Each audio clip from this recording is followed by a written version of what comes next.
like to call the meeting to order. John, would you please call roll? John Baker. Here. Denise Campbell. Here. Now, here. That's Dr. Hicks. Yes. Sylvia Palm. Yes. Evelyn Mays is absent. She's on site. Matthew McGinnis. Here. Albert Hayward. Present. Yota Serrano. Here. Very late. Here. We've got a problem. Thanks everybody for coming. I want to announce the meeting is being broadcast today. Also, that Mark Prescott, the LATC member, Mark's not going to be here. We're going to go here a little later to go over the LATC. We also wanted to welcome the DCA Deputy Director, Christopher Castrillo, and he'll be providing an update from the DCA on agenda item 8. Welcome, Christopher.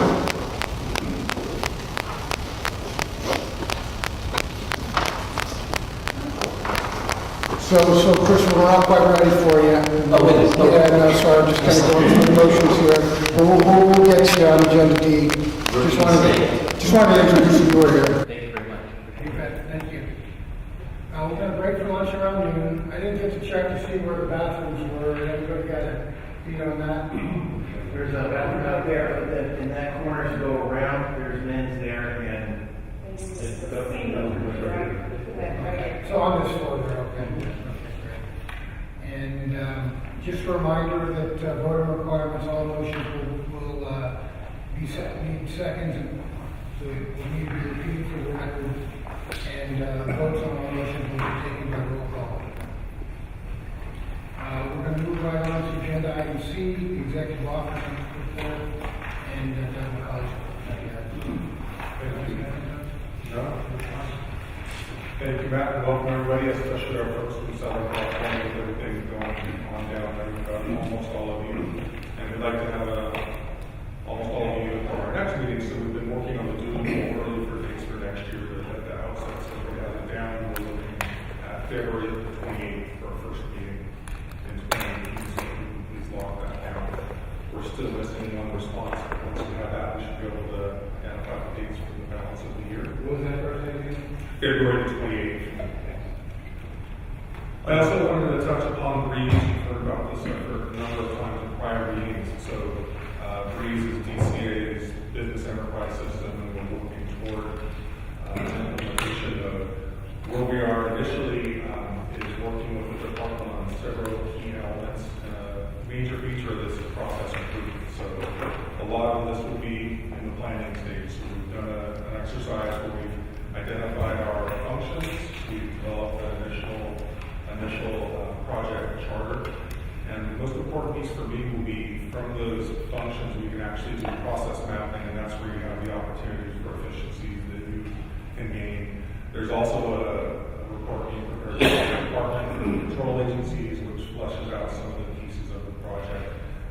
Again, still preliminary planning stages. I'm very encouraged with the support we're getting from DCA, both from the IT folks, the Office of Information Services, as well as the organizational development folks in Solid. So moving forward, we're also trying to be judicious with our resources on Breeze and otherwise, because we're coming into our sunset review year, as you know.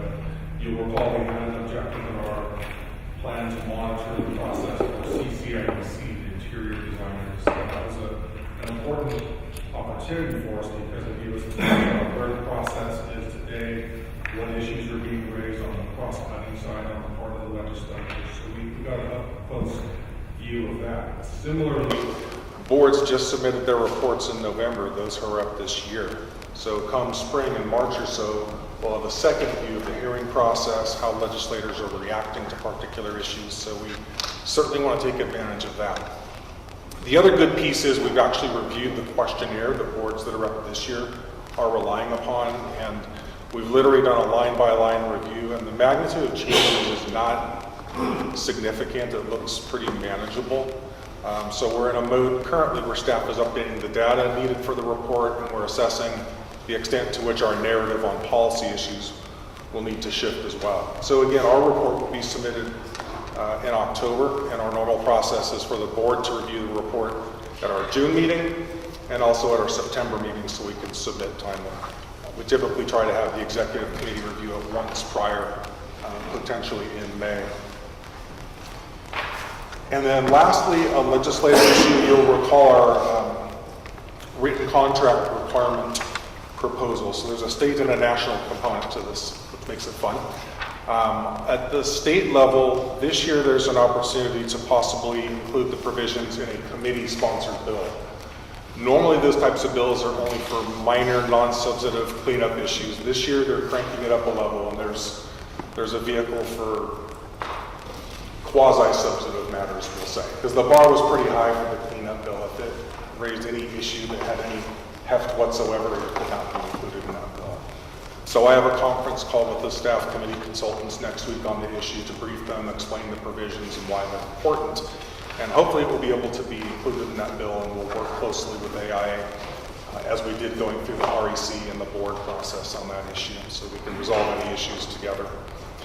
And then at the national level, I actually serve on NCARB's Model Law Task Force, and recognizing that for this board, the written contract provisions are arguably one of our most important consumer protection tools. It just makes basic fundamental business sense to spell out your relationship in paper. Everybody knows who's doing what, how much it costs, and when it's supposed to happen.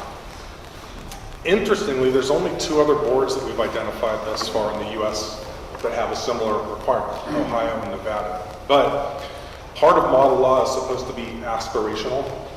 So I threw this issue on the table for discussion, and there is interest on the part of the task force. I did a presentation for them. They kicked it around for quite some time, but they understand the benefit, and it still has to go to the board and ultimately to the membership. But I'm really glad that we've got an issue that protects consumers to that extent, and we're able to get some traction at the national level, at least at this initial phase. So other than that, we have our typical enforcement metrics, and again, I can't emphasize enough how pleased I am with what we're doing. We've encountered some of the workforce issues in terms of retirements, and our 2 most senior analysts retired during the last year, so we filled those positions, and again, Kristen Walker and Alicia really stepped up and helped fill a gap and keep our cases moving. So I'm very pleased with that because we continue to exceed the metrics that were established through the department's Consumer Protection Enforcement Initiative. So with that, I'm happy to answer any questions. I have a question regarding retirements. How does the state or our department work in terms of like succession planning? Is there an opportunity to do that, to like groom folks who are learning, or is it all based on the civil service exam? It's civil service exams. Folks who are internal can apply and promote, but it's a pretty rigorous, systematic process you go through to actually make appointments and hire. So yes, we make sure that staff are engaged in key issues, and we do cross-training, but it still is a public process that's very prescriptive. And it is referenced that the board modernization plan for will be built in December. Is that ready now? Or? It is not ready now. The department has it and is finalizing it. It's my understanding of that document is it's for the control agencies. There's a statewide cross-cutting IT body that utilizes those as a measuring tool, so they understand what our project's about. The continuing education number Yes. continues to go up, it looks like. Or has gone up since the last time we looked at it. I believe it was about 15% last time, now it's 21.6. Right. We were discussing that because it also appears on another chart. These are complaints received. So part of what this can be attributed to is the year that you're contending with. So if you have a fiscal year where the odd year is the second year, that's when the applications are coming in and they're entering the pipeline. So I think that's probably a piece of it, Matt. And again, the other part is still a relatively new requirement as to the audit function, so I don't think our numbers are going to be predictable necessarily. Does that answer? Yeah, it's an explanation of sorts. Yeah, no, it's fine. Thank you. Just an observation on the testing side. I remember we seems to be a little lower, beyond number 5.0. Looks like they picked a catch. I think our guess was the point. The candidate needs to become more comfortable in this community, so almost every category except for 1, 2 has a very good increase passing rate. So that's good sign. It is. Although we're showing a larger gap against the national rates, I noticed. Last meeting, John had asked about trying to get a different kind of matrix to look at. Do you get anywhere with that? We've had dialogue with NCARB, and they have some restrictions on their abilities, but we've circled back and tried to identify what they are able to do for us. So we're in process. Marcus, I don't know if you want to add that we... No, that summarizes it. We're in process now to try and get the information from NCARB, have it break it down for us by the education types that was requested.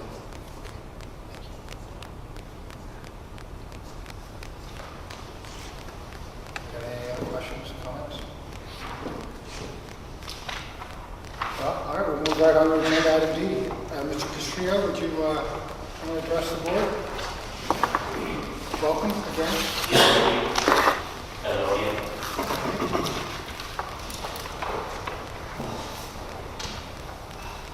Well, hello, good morning. Thank you for the opportunity to provide an update from the department here to the Architects Board. As noted, Chris Castrillo, new Deputy Director for the Office of Board and Bureau Services here at the Department of Consumer Affairs. A little bit about myself. I come to DCA with a background in legislative advocacy and campaign management. I most recently served as a legislative advocate for a variety of policy areas, including healthcare, youth mental health, higher education, labor, local government, to name a few. Also worked on candidate initiative campaigns in both California and Oregon. New to the DCA family, and greatly looking forward to applying my experience and skill set towards establishing an Office of Board and Bureau Services laid out in our strategic plan that exemplifies organizational effectiveness, provides relevant, timely, and accurate information to all of our stakeholders. Also, as a rate of introduction, I want to report some staffing changes at the department. My predecessor, Ms. Christine Lawley, who previously served as the Deputy Director for Board and Bureau Relations, has joined the Medical Board of California as its Deputy Director. The department's certainly sad to see Ms. Lawley go, but we know she'll do great things over at the Medical Board. Additionally, the department has welcomed a new Chief Deputy Director, Chris Schultz, and a new Deputy Director of Administration, Natalie Daniel. Before coming to DCA, Mr. Schultz has been Deputy Commissioner of Community Programs and Policy Initiatives at the California Department of Insurance since 2011. Ms. Daniel has been the Fiscal Supervisor at the Judicial Council of California since 2015, and she'll be overseeing the department's Office of Human Resources, Business Services Office, and Fiscal Operations. Also, I'm excited to report that 2 new Assistant Deputy Directors will be joining my team under the Office of Board and Bureau Services, Karen Nelson and Patrick Lee.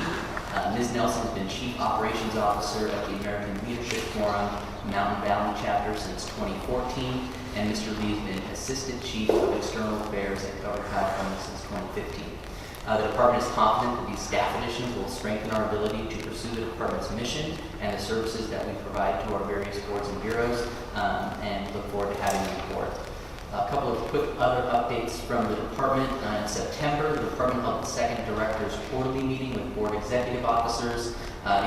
These quarterly meetings are an opportunity to ensure the department continues an open dialogue with its boards and bureaus. To that end, we will still be holding an annual meeting with all board presidents to ensure that the Director of Field is available to you so that he can hear feedback from leadership on important issues facing the department and its boards and bureaus. Date yet to be set for that. Please do stay tuned. DCA Leadership Training. The department has officially launched its new Future Leadership Development Program in May of 2017, and we held the kickoff program with program participants and mentors in August 2017. The last meeting of the FLD participants was this past October, featured Senator Jerry Hill. This program expands on the department's current Leadership Academy training And the department is looking to develop the best and brightest amongst the department and its boards and bureaus into its future leaders.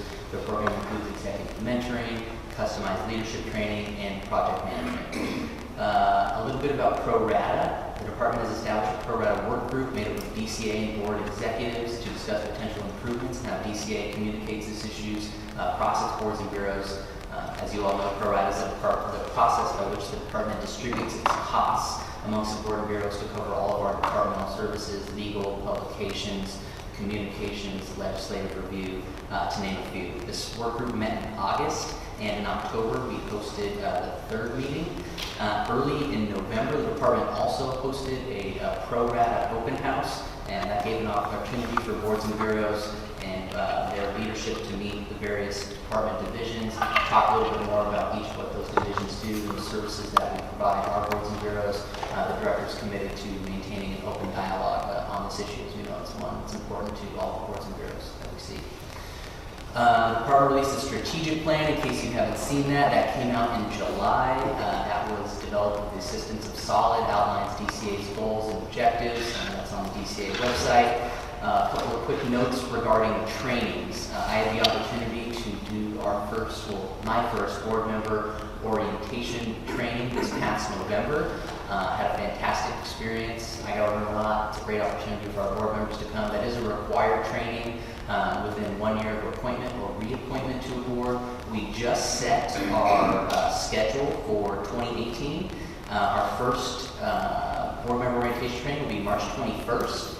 The next will be June 6th, September 18th, and December 5th. You don't need to memorize that, but we'll send out those dates and make sure that all of our board members are aware of the opportunity to come and do the board member orientation training.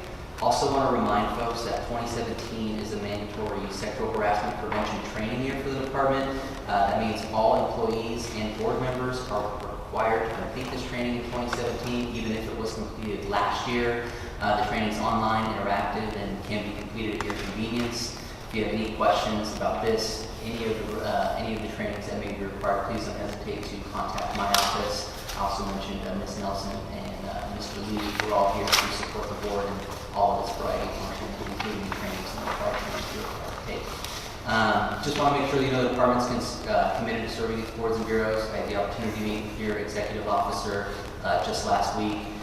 We're just getting fully staffed up here at the department. I'm really looking forward to the opportunity to work with you all. Again, with the expansion of the Office of Board and Bureau Services, we think that there is ample opportunity to communicate, to work with the boards and make sure any issues, questions that you may have are going to be answered quickly, efficiently, and effectively. And that's the goal of our department.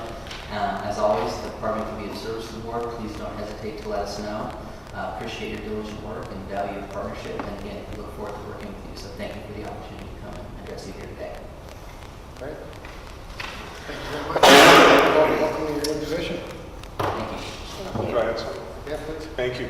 Just under the banner of succession planning, for the Future Leader Development Program, it's a cadre of about 15 individuals, and 2 of them are from our board. Brianna Miller is participating, as is Kristen Walker. So that's going to be an important piece of looking forward as well. And again, thank you for coming and meeting with me. I really appreciate it. Over the years of this administration, the culture has definitely shifted in terms of becoming more client service oriented. I know as an EO, I really appreciate that. So thank you. Welcome to your new position. I'm hoping that you will have one issue on your radar screen that has to do something the board's dealt with quite a few years, and it's restrictions on travel, which has somewhat loosened a little bit in the last couple of years, but it still limits the board's ability to participate at a significant level on national scene. Our candidates in our state, like most jurisdictions, depend heavily on the administration of the national exam, the national architecture of experience program, those kinds of things. And we've been able, through sort of spotty participation at the national level over the last few years, to influence a significant amount of those programs, including getting the national board to, the national council to accept an alternative pathway and recognize an alternative pathway of candidates that do not have a college degree, which is one of the hallmarks of California's alternative pathway programs. And we're one of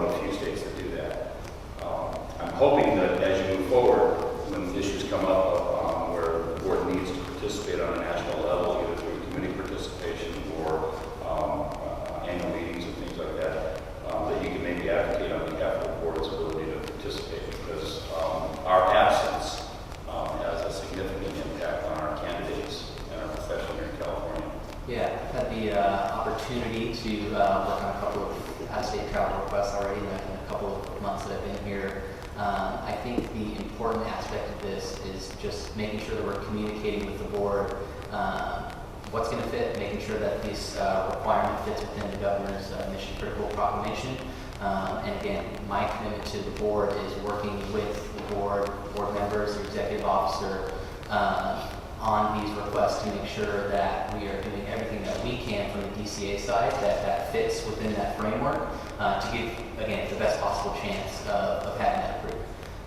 We do operate as a little bit of a middleman in these sort of situations. There are other kind of entities that are involved, but certainly getting back to communication being a key aspect, the goal of having this expanded Office of Board and Bureau Services, that regardless of what the outcome is or regardless of what the request is, that we're going to be talking through it with you one way or another. Any other questions? Okay. Thank you. Very much. Thank you so much for coming. Thanks.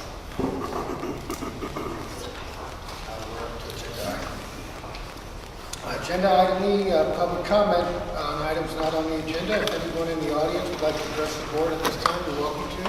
You may identify yourself, or you have the option not to. No public comment. Moving on to agenda item F, review and possible action on the September 7th board meeting minutes. Can we have a motion to approve the minutes, or is anything in there need correction? So moved. Is there one small correction? It was just on page 5.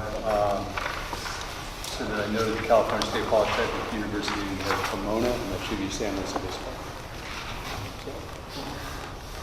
Nothing is Pomona.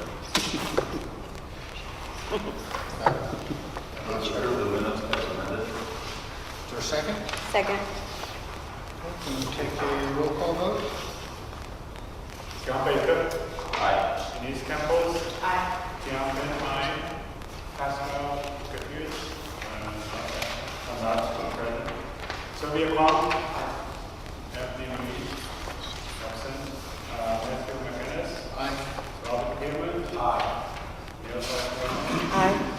Barry Burns. Aye. Okay, motion passes. Moving on to item G, the election of the board officers.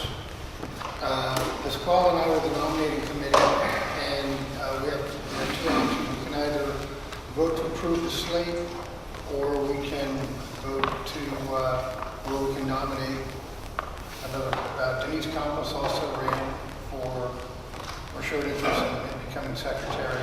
So based on the nomination process, the nominations committee will recommend the board, which we have the slate, Sylvia Kwan as president, Tian Fang, vice president, Barry Williams as secretary. If we want to have a runoff between Barry and Denise, I would need a So motion, excited. or I would need a motion to accept the slate as is proposed.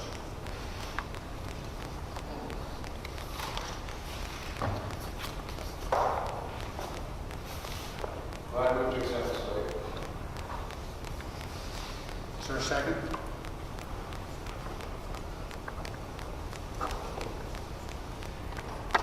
So if we accept the slate, Barry is the secretary. Right. If we, then what's our other option? Our other option is Oh, have a runoff. have a runoff. Yeah. Okay, I will, Which one, I assume we do right here, we go for right I'll vote for runoff. now. We have a motion on the floor to either accept the slate. So is there a second for that? No second? Is there another motion? Oh. Well, It does seem like the board should, the officers should, as one of our fellow members, representation of it, just because we've always had a little bit of balance on the So we should. I have no problem, I can yield to that, too. I have no problem with that. Perfect. I knew that was going to happen. Yeah. Well, I'll move approval of an amended slate for Sylvia Kwan as president, Ian Bang as vice president, and Denise Campos as secretary. Second. My sincere thanks for your gallantry to step aside. Wasn't quite on my bucket list yet. Okay, can we have a roll call vote?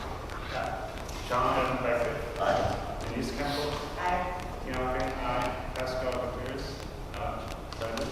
Sylvia Palm. Aye. Anthony Luis, absent. Matthew McGinnis. Aye. Robert Keelan. Aye. Neil Tesserano. Aye. Barry Williams. Aye.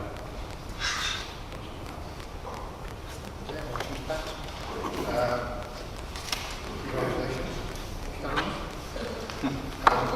Moving on to agenda item H, the possible action on Octavius Morgan Distinguished Awards. And Doug will present this item.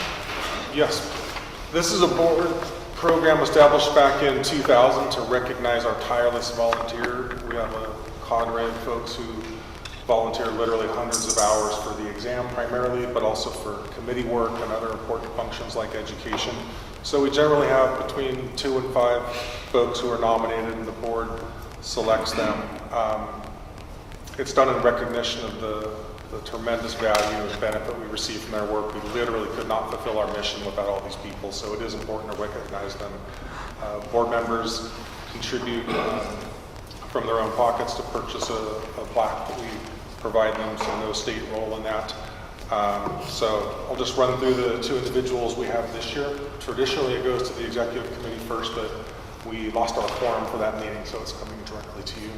So I have a question. So we just buy one plaque for each. So we're going to give each one of these. Correct. Plaque. Okay. So there's no vote. We don't have to pick like one of the 2. Correct. Okay. No runoff Like, for Tone's been set. okay, perfect. So we have 2 individuals. The first one is Norman Ballar, so this would be really important given his role with IPOW. He was instrumental. Pascal isn't here yet, but they served on the task force that created IPOW and set the parameters and was the catalyst behind all these schools creating this wonderful program that we are so supportive of.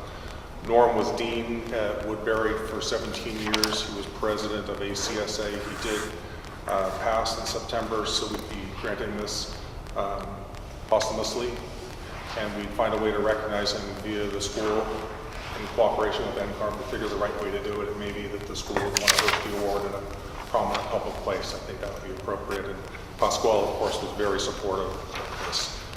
Our second individual is Robert Peterson from Palo Alto. He's one of those commissioners, hundreds of hours, and this is tireless work, locked in windowless rooms for 12-hour days, cranking out content. John Baker's done his damn work.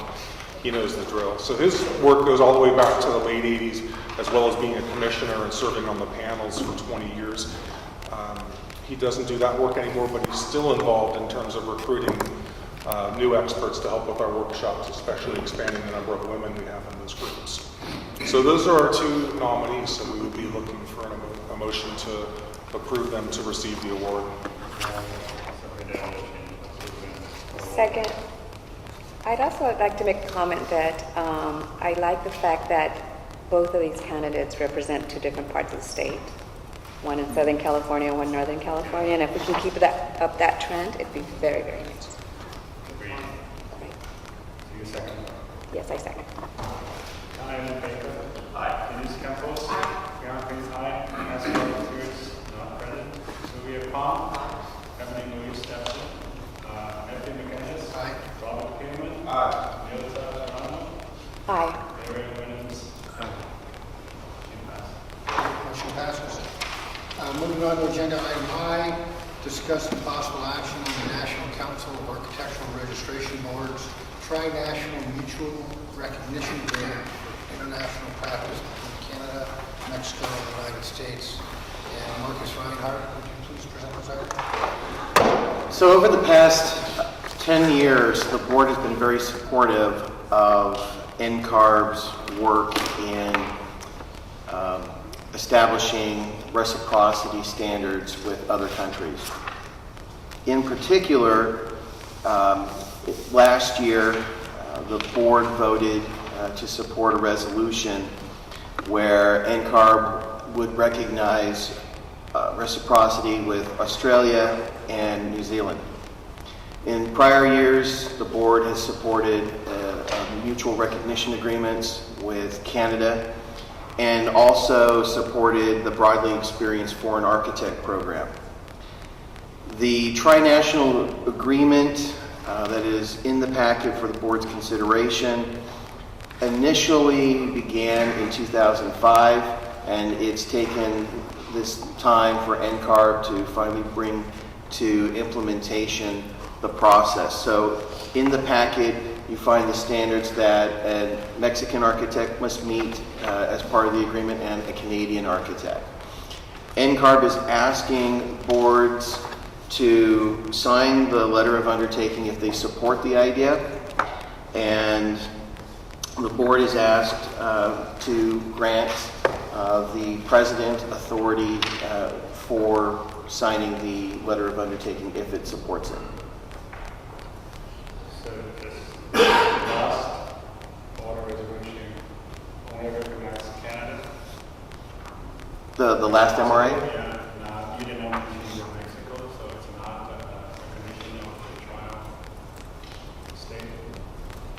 If I understand correctly, there is an MRA, mutual recognition agreement, currently with Canada. This one would include Canada and Mexico, so it's adding the Mexican licensing authorities as part of a new MRA, so that the three countries recognize each other. Okay, so good clarity. So the last order report that is only based on Canada. There's no two nations for that time, not Mexico. You mean in the 2014? Yeah. Correct. Okay. So there's an addition. This would be addition. Yes. Correct.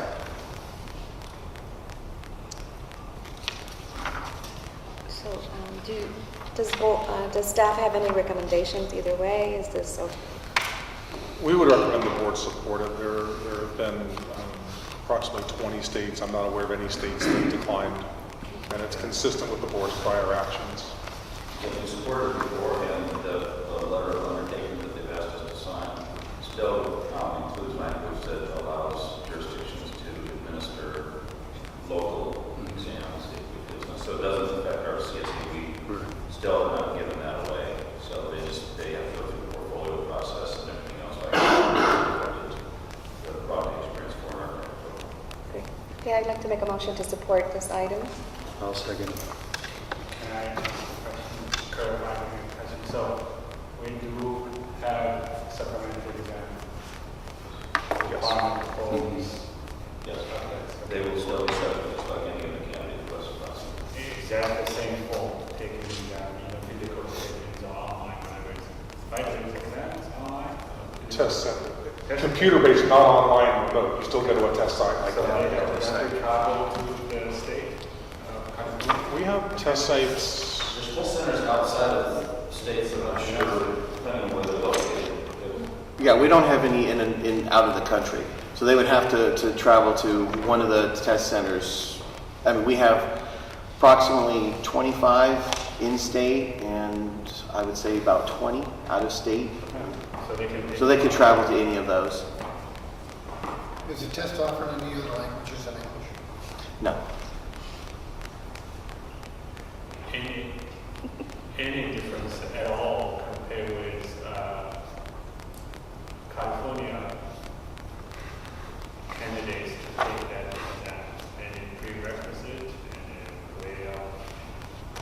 any difference? For foreign candidates, they would have to have an NCARB certificate. That would be the prerequisite. That would meet all of the requirements.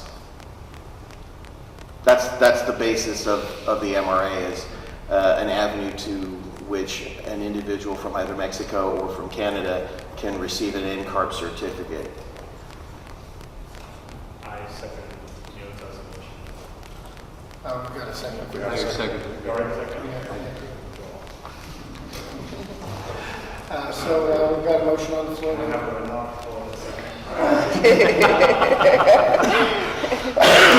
This time, I'm Now, not you call roll. That's right. John, She's got a second. Oh, she's forgetting. Thank you. Is there any public comment on this issue? No? All right, call for vote. John Baker. Aye. Denise Campbell. Aye. Calvin, aye. Pascal Chris. Present.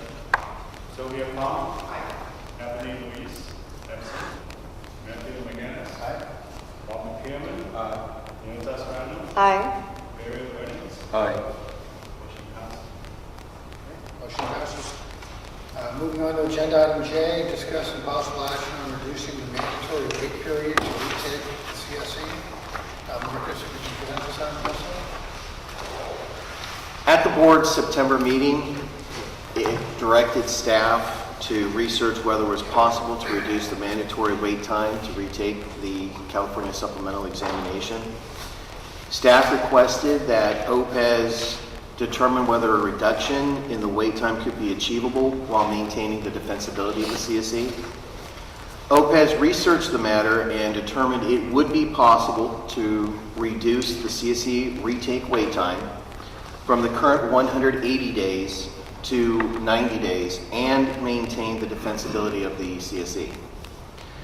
Specifics of the implementation are still being determined by OPES at this time. It will take approximately 12 to 18 months to have everything prepared. Looking at spring, summer 2019 for the first CSEs that would be subject to this provision. Staff is currently developing a regulatory change proposal in anticipation of the board's desire to move forward with implementation. A rulemaking package will be presented to the board for its consideration at the February 2018 board meeting. And the board is asked to provide any further direction it deems appropriate on the matter. When did you say they expect to do implementation? Spring, summer 2019. Approximately 18 months from now. I know. So it took 180 days to get to this answer, which I think is remarkable. And there's no way they can move that ball down, really. We have candidates who are waiting 6 months to retake the CSE exam, which means maximally there's twice a year. It's so contrary to what we're doing on a national level that even reducing to 90 days seems like there could be a faster implementation. OPES has looked into it and has determined that to get the logistics in place, it would require the year to year and a half before it would be ready. Why is it delayed? Why is it so long? The plan hasn't fully been worked out as to how to bring it about. OPES is still looking into that. One important piece is going to be when you pull the lever as to forms being rolled out. There's a very strategic point. I can't articulate it here, unfortunately, but there's a very strategic point at which they want to launch this. And so we have the regs that have to be adopted, and then we have that reality. So there's no way for any change on something codified in the regs that we can pull a lever and start on Monday, Got it. unfortunately. Can I suggest that staff, Marcus, maybe give you a more detailed comment on what are aspects we need to address before we shorten that period? I personally approach that if we are moving towards the right direction, it's most important, but as to how soon we can implement, I think it's more important to assure the quality, security, all these aspects, and before we actually implement in a shortened period. If anything, yeah, if you have any questions, I know we had some discussions that anyone need more clarification, why it takes some time? So what does staff need from us? Do we need to vote on this item or just information? We should effectuate it because we're going to be ultimately amending the regs. So a simple motion to reduce the timeline consistent with OPES's direction. I'd like to make a motion to support this item J. Comment? Any public comment? Because there's questions about whether we can maintain the overexposure of the exam through numbers of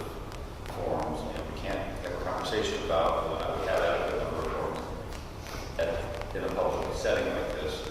As a result of that, the board really has been given no information other than, here's what we can do, and that's all we can do. We do have confidential information that's provided to the board for our closed sessions. Maybe staff could provide maybe under confidential cover for the next board meeting, maybe give the board at least a clue as to what's going on. Because if you need time to produce more exam forms and things like that, I understand all that. But right now, the board's not really been given any information as to why. And the time frames seem excessive in the absence of something pretty substantial in the exam preparation. So if it's possible, I think the board would be certainly would benefit from actually having some idea of what's really happening. I think I cost understand. implications too. Certainly, yes, we'll make that happen.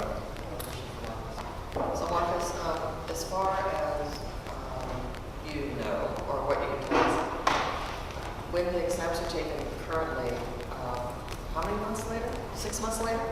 It's 180 days that the candidate has to wait. So let's just, maybe I'll broaden the question. How many types of exams are out there at the same time at any given time? So, because right now, I'm assuming the state doesn't know from year to year how many candidates are going to take the exam, let's say in the next month, okay? So, however they sign up to take the exam, they're given a random exam, I'm assuming. But 6 months later, or whatever this new time period is going to be, the shortened time period, they are going to be assured, are they going to be assured they get a completely different exam?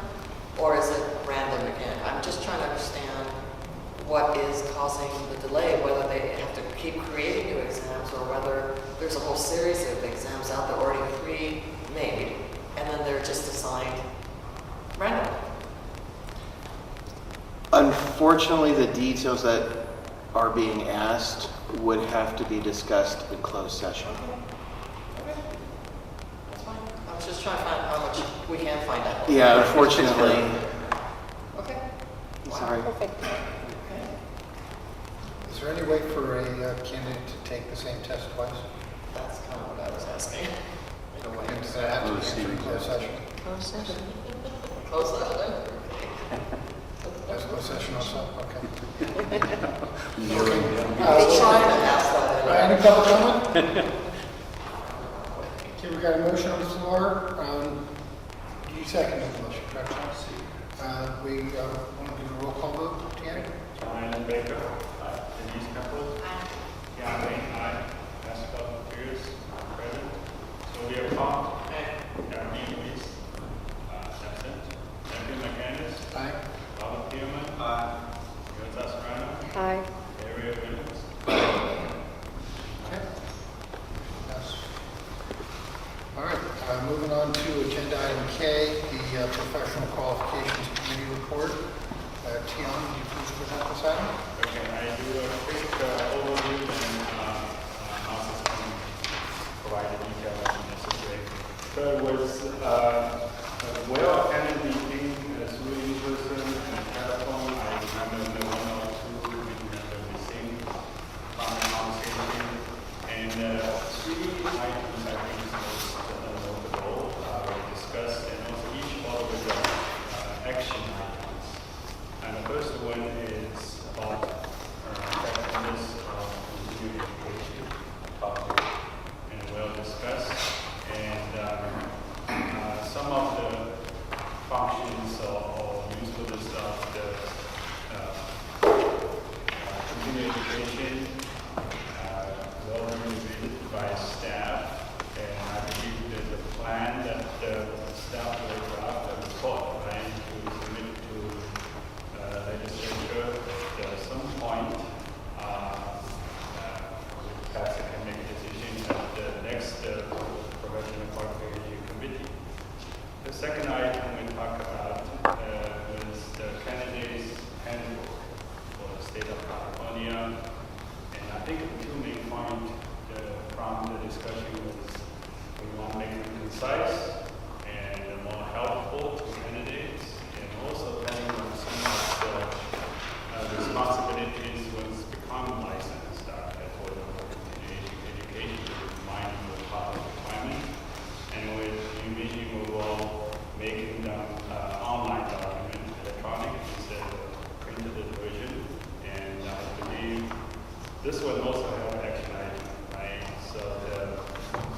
staff will present at the next QBA meeting of a draft new version of candidates handbook, right?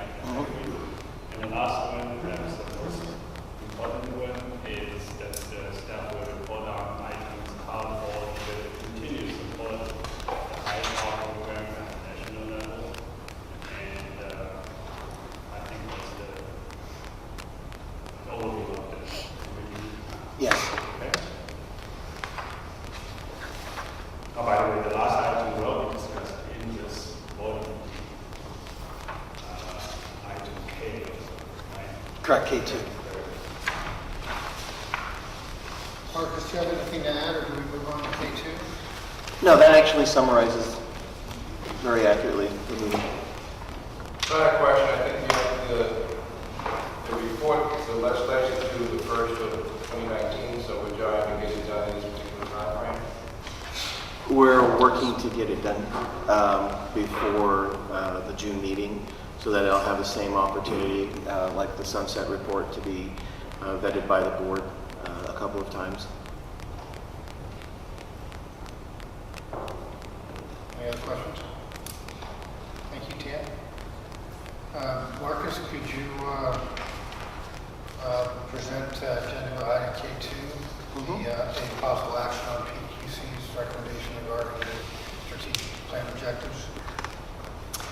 So an item on the strategic plan for 2017-18 that was assigned to the PQC is to collaborate and support existing and emerging IPAL programs and promote their success. Since 2015, when IPAL launched, the board has sponsored legislation that authorizes it to allow individuals that are enrolled in the program to take the ARI early, before the 5-year requirement. The board has also invited the California programs on multiple occasions to provide progress reports on their respective programs, as well as we have mailed letters to firms in the Southern California area where the programs are located, asking for their support of the schools. And then we've also published regular articles, which are in the packet regarding the schools' programs. So at the committee's meeting, staff provided to the committee what the board has done and asked for some direction. And the recommendation that came forth was for staff to prepare a letter to NCARB and request that it collaborate with the AIA and revive the Emerging Professionals Companion. This would serve as a tool to help first and second year students who may find it difficult to be picked up by a firm in the program due to a lack of experience and familiarity,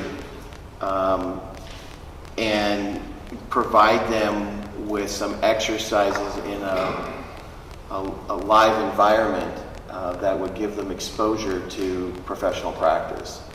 So the board is asked to consider this recommendation and provide staff with any appropriate direction. Can you explain what the EPC is to It's an Emerging Professionals Companion, so it was sort of a guide that had exercises that individuals could use to, at one time, get credit in the Architectural Experience Program. So it's an alternate way to accrue your experience via the exercises. I know Pascal had some dialogue with NCARB staff, and I still think we make the request, but it's my understanding that NCARB doesn't own the product anymore. It's now AIA's.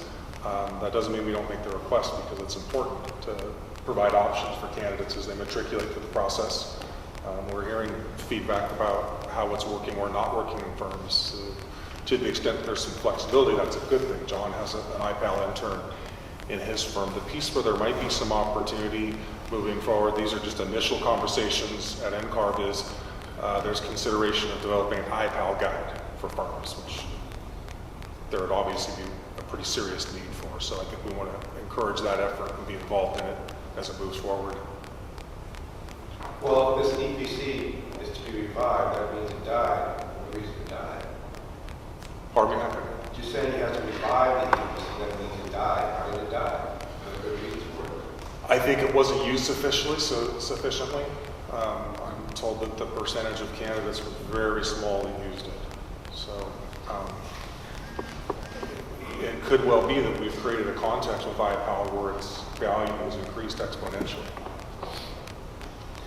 Well, maybe, John, how would you use that with a live project? I understand that phraseology there. You would use the EPC with a live project, so it could be applied to any project, or it has to be something that matches the workflow you're going to do.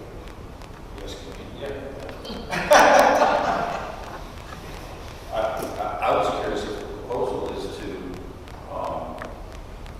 revise it, update it, and make it available to candidates, or is there a proposal to allow candidates to gain ASP hours by using it? Again, like using it. Because I think if it's the latter, it may be a non-starter. Because when NCARB substantially reduced the hours required to comply with the ASP, they did so by eliminating what was referred to as sort of the elective hours.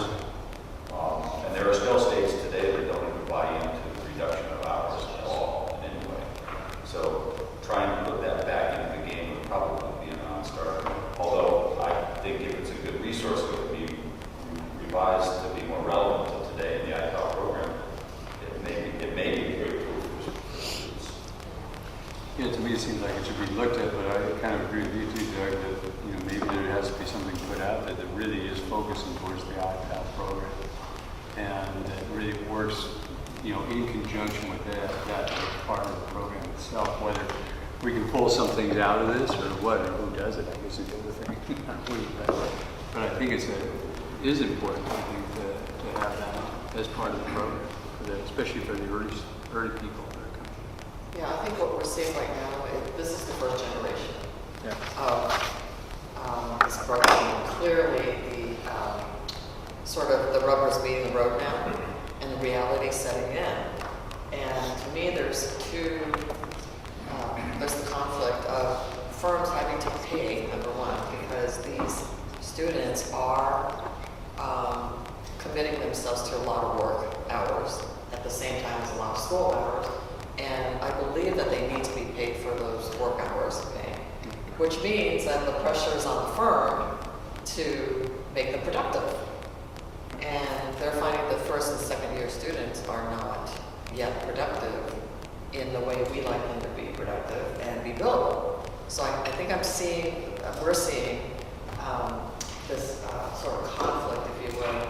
So maybe in the future, what may happen is that perhaps only third and fourth, fifth, and sixth year students are working productively. In the first 2 years, maybe they take this revised document or set of guidelines and have to do more kind of extracurricular learnings about the profession and not be paid for it. I mean, I'm just stating that as a potential.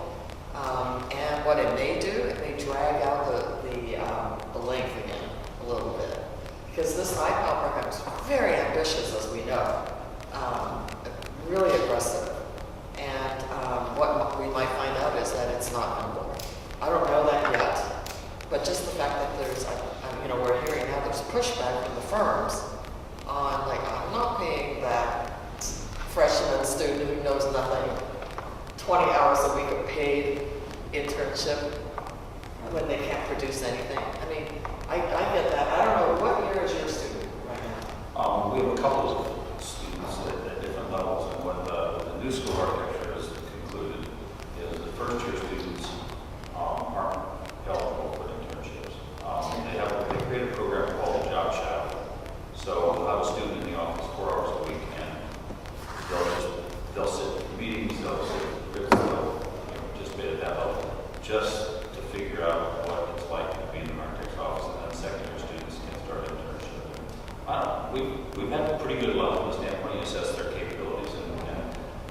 assignments, and it's really just we're part of the educational process. And so maybe you're paying a little more than they're worth, but they're probably learning more than they would have otherwise. And in the long run, I think everybody wins. Okay, so with that statement, it tells me that it takes an enlightened firm to understand that. Not every firm is enlightened, so it's self-selecting.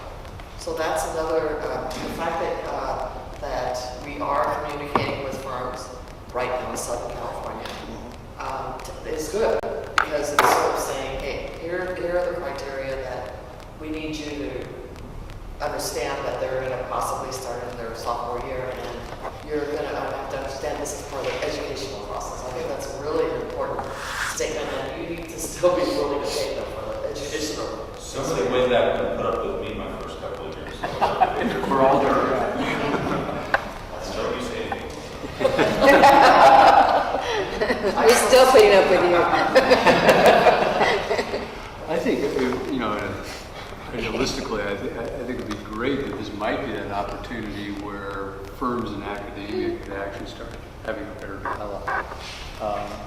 To really looking at those initial years like that, about having the firms come in and talking with people in academia about what is it they really should be having. Because, when I went to school many moons ago, by second year at the end of the second year, we had to be able to produce a set of working drawings for small scale residents. We don't do that. And so that, looking at that for this program, that now if we're looking at this as being focused and, for certain types of students, then I think we need to have the professionals come back in and say, here's what's really going to help move these people along to bring some of these programs back. Yeah, so here's the deal with the transaction.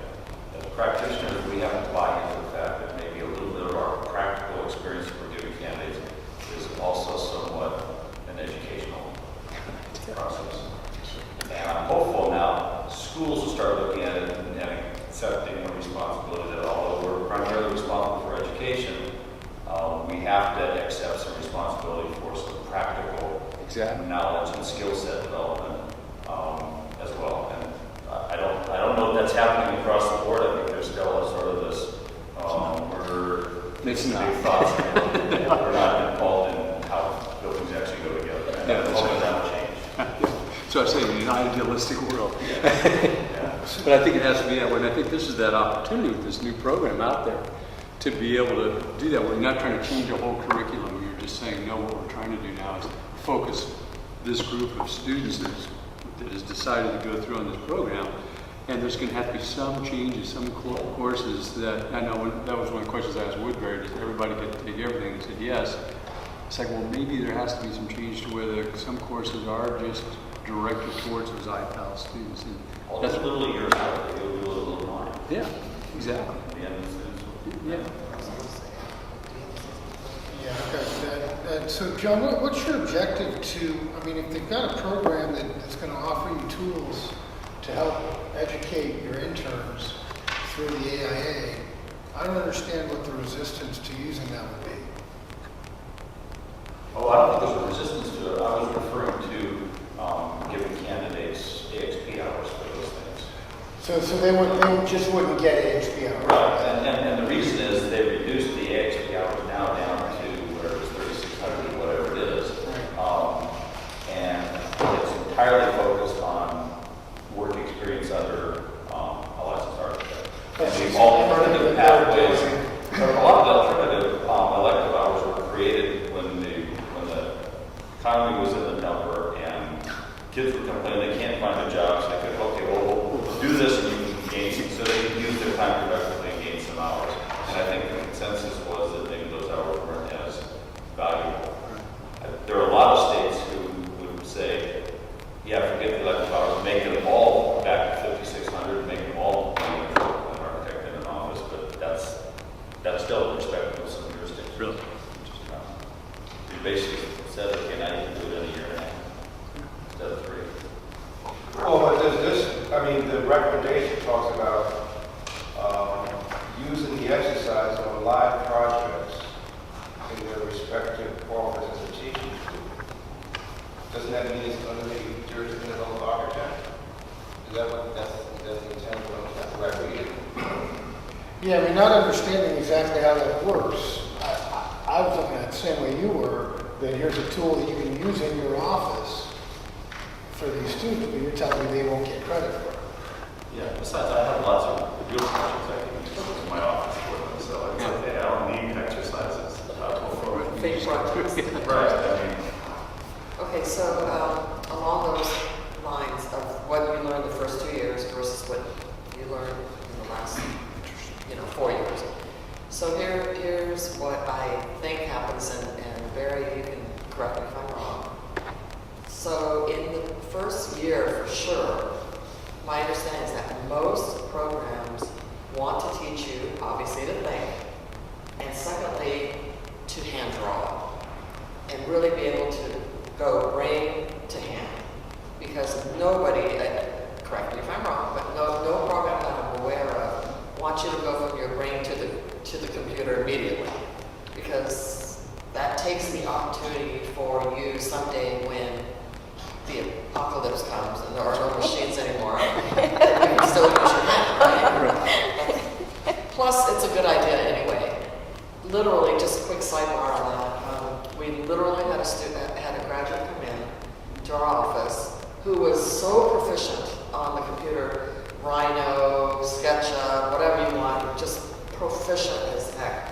And then when we asked her to sketch something, she goes, sketch?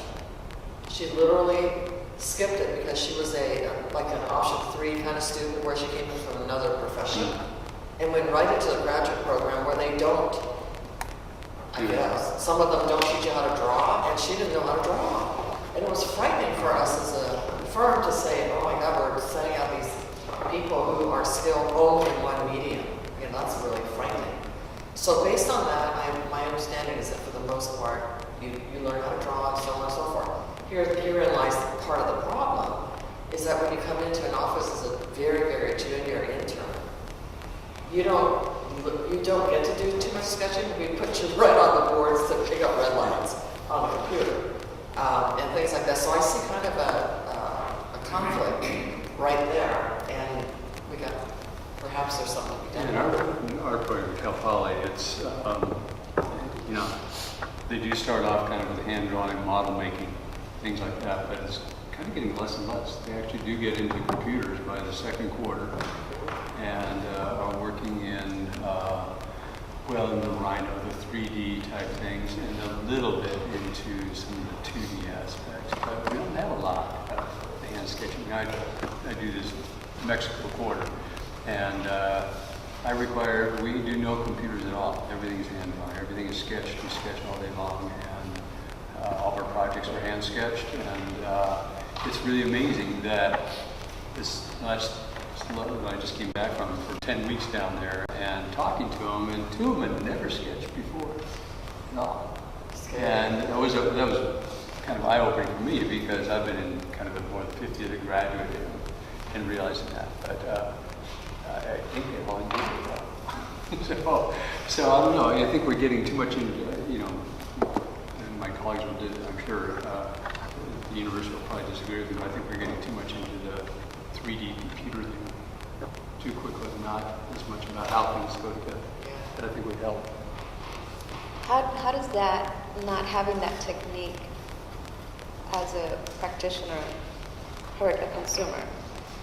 Because if you don't know how things get put together and you're letting this computer just kind of tell you, well, A goes to B and B to C, how does me as a consumer feel, okay, do I want to walk into that building because I know that whoever designed it used the proper techniques of making sure that all the pegs fit into the proper places? the computer doesn't really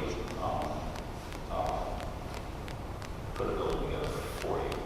It's the way it's drawn. But I think the issue with being able to hand draw is the idea of teaching kids at the early stages to ideate, to be able to take their ideas and communicate it in some way without the benefit of a computer that all the lines are straight, the perspectives are all there and everything else. How do you communicate ideas? And there's a rapid process that you go through when you're sketching by hand that you can't do with a computer because of the precision that it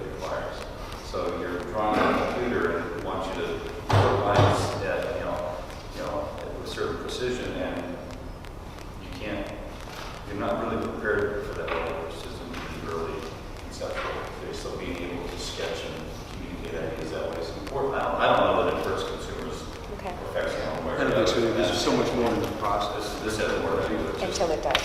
But I think it's a very unique question, and actually, I think directly I thought about that too. Personally, I have a concern on that over the years, that as Sylvia mentioned, the brain and hand communication, it's not just a draw and pictures, actually reinforces your learning by doing so. And then you get a sense of scale, proportions, and but again, I'm in a dilemma. But in modern days, the school called the drafting class called representation. Right? You go to Berkeley, there's no architecture drafting class.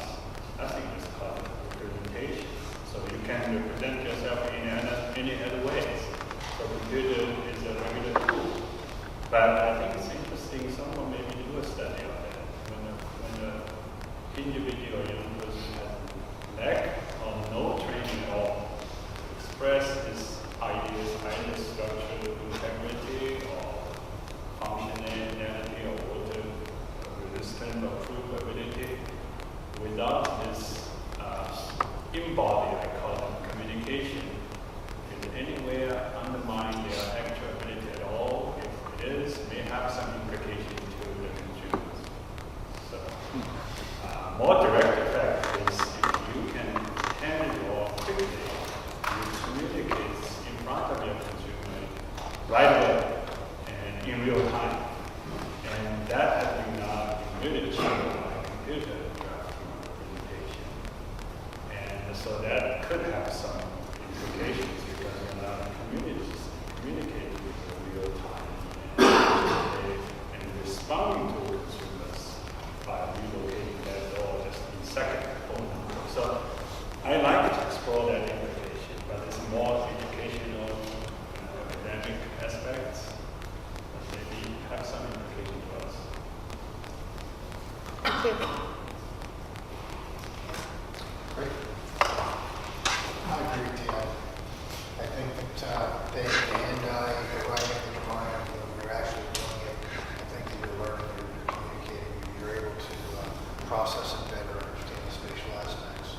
And I think that we'll probably see a trend. I mean, right now, everything's trending to computers because it's easy, but I think that there probably will be a trend back to some basic fundamentals, a little better have to have. Because people are better when they're doing, when they're thinking through the whole process, and computers and just doing things for them. That's a personal opinion. Well, one of the things I'll interject. One of the things I don't think we've seen evidence of yet, but I think is still coming, is because we're unlocking access to the ARE, so students at certain years they'll be able to take portions of the national exam or licensure. Most schools have said, well, we're going to do the iPad program, but we're not going to change any of our programs.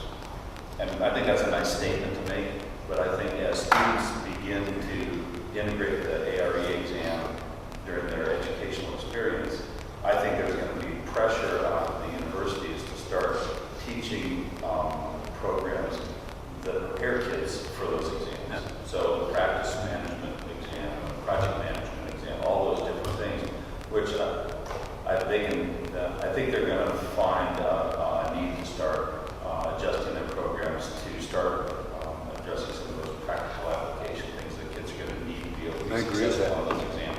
And I'm glad for that. It hasn't happened yet, but I have complete confidence that it's going to happen, and there's no way to keep it from happening. I tend to agree with you. I do. All right, thank you all.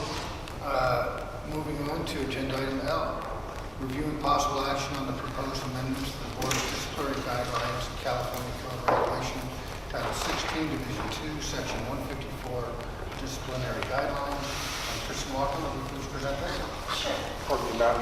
So we're not taking action on PQ's suggestion due to the status of the PC, is my understanding. Which I think is fine. John pointed out some things are going to happen. This is such a impressive Herculean effort. Some things are going to happen on the natural as we learn more and as the program runs. And I think it's acceptable for the board to let that happen, to let the experiences manifest. We're aware of the challenges the firms are having, and firms are aware. For now, I think if NCARB embarks on the firm guideline for iPad document, we absolutely encourage them and participate in it. But it's still in its infancy, guys. Yeah, definitely. Yeah. Otherwise, So we don't need a motion, we just take no action. Perfect. That's fine. Okay, moving on to item. Sure. As you know, board and LATC staff have been working collaboratively on changes to both programs' disciplinary guidelines. Board has previously approved revisions to the board's disciplinary guidelines as well as the proposed language to amend California Code of Regulations Section 154, which would incorporate those guidelines by reference, and has authorized staff to proceed with the required regulatory change. This fall, legal counsel found some additional recommendations on revisions that should be made to LATC's guidelines. And then at your last meeting in September, you approved those recommended revisions. So following the meeting, board staff reviewed those changes that were made as they would relate to the board's guidelines and determined that similar changes would need to be made to the board's guidelines as well. We've compiled those and they're in your meeting packet under agenda item 1. And then we also have made a change to the proposed language to amend CCR 154, which is attachment 2. And then we've gone ahead and highlighted all of the substantive changes in yellow. Our legal counsel is here today and she'll further explain those substantive changes to you. All right, so to speak this along, I'm just going to go to the substantive issues with these guidelines, and then I'm going to let you know what we approved with the LATC guidelines that was substantive, but also what's new. So on page 2 of the guidelines, under items we factors to be considered in yellow, this was what we approved to be stricken from the LATC guidelines. This passage right here is really just evidence that's required for specific offenses and shouldn't be listed in the factors to be considered. We actually have to approve this stuff under the specific violations anyway, so it's arguably unnecessary. So this is being deleted from the LATC guidelines, and it should also be deleted from our text guidelines. Page 3. You'll see up above in yellow under item E. I wouldn't consider that substantive. So some of the stuff you see in yellow is just minor recommended changes, regardless of whether it's substantive. I'm just pointing out the big stuff under item F. So on that first line, Title 16 California Code of Regulations, ending in section 110.1 requires the board. You'll see it's stricken through there because that text is just redundant. You'll see that exact same text under A and below. So I'm just recommending that you get rid of the redundant language in that first paragraph. Should we just, we have questions as we go along?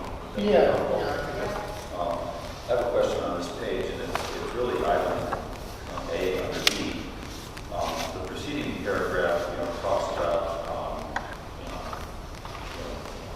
when action, I guess, is taking place, and it says, such crime or act shall include, but not be limited to those involving the following. And it only references violations of business and professions code.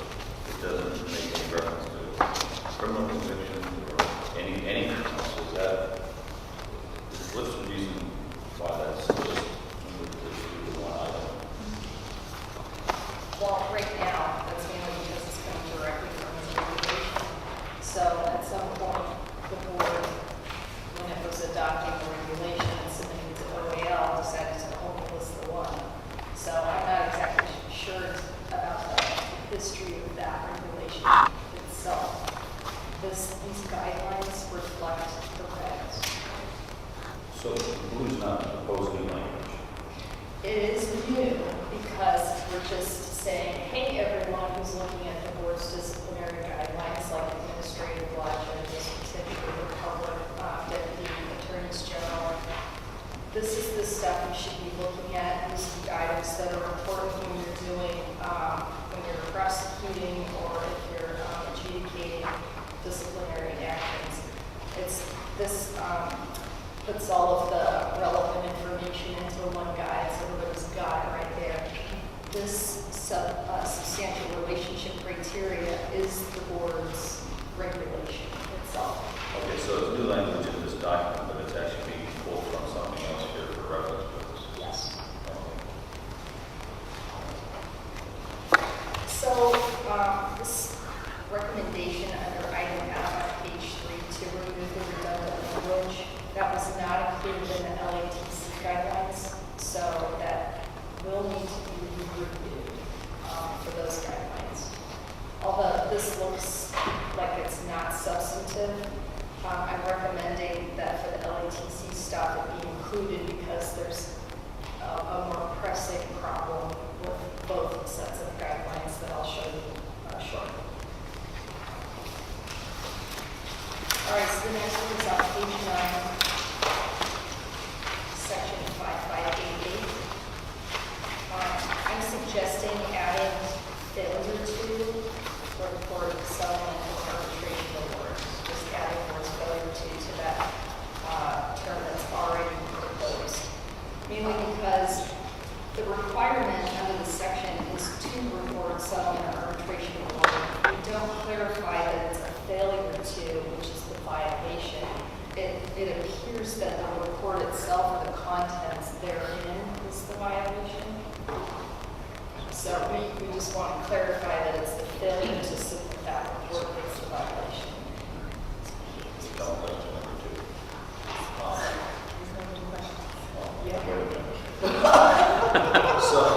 So all of these disciplinary options that are listed on these subsequent pages, they're all about, license revocation, probate, all that kind of stuff.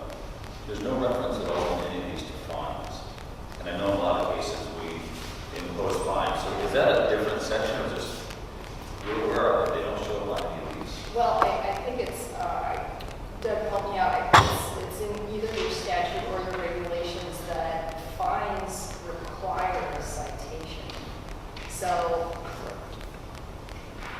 if I you believe want for section, Vicky, 152, it's in regs for sure. I think our caps. It's probably just the basic premise of this guide. It's for disciplinary actions, and citations are normally assessed for the severity of the action taken, that it wasn't as severe.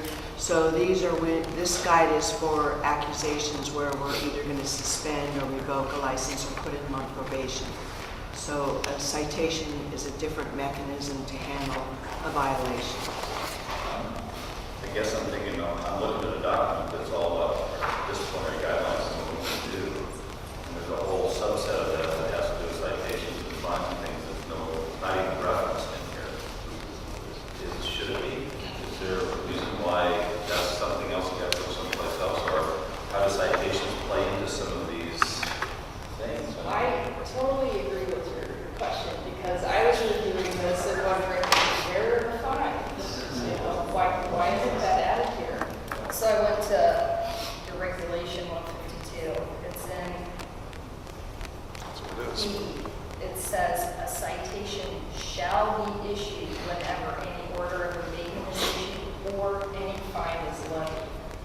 So I'm reading that and I'm like, okay, well, was the understanding that this is the only way to fine a licensee is through the citation process and not to be included in terms of probation or other disciplinary terms. If this is something you as a board want to take a look at, that's, I would argue, is a more comprehensive review of these guidelines. It seems like it's not complete unless that's addressed in here. And I'm concerned that 152 appears to be the only way to fine. It is. Through the I believe it is. process. And these guidelines have the minimum penalty. Sometimes it's a state revocation, maybe a certain amount of time of suspension or probation, and the citation is even below that. So we've always been told by our legal counsel that citations really aren't a discipline, and these guidelines are for taking discipline against licensees. So that's why they haven't been included in it. It's just a different action that the board can take when it's not as severe as what warrants an accusation. I totally get that argument, which is why I'm confused that, you know, when you're getting costs reimbursed and potentially restitution, you know, why can't you also do a fine if we're talking about, you know, really egregious actions taken by a licensee? The citation itself not being a disciplinary action, well, why can't we have a fine as well? Because we're saying, hey, licensee, you screwed up big time, we've, you know, filed this accusation against you. The ALJ is now, you know, they've prepared a proposed decision with all of these terms, and so why don't the disciplinary guidelines that the ALJ provide include the ability to levy a fine under a disciplinary action? So I think this is a big conversation. I appreciate the citation method because it's shorter, it's quicker, it's to the point.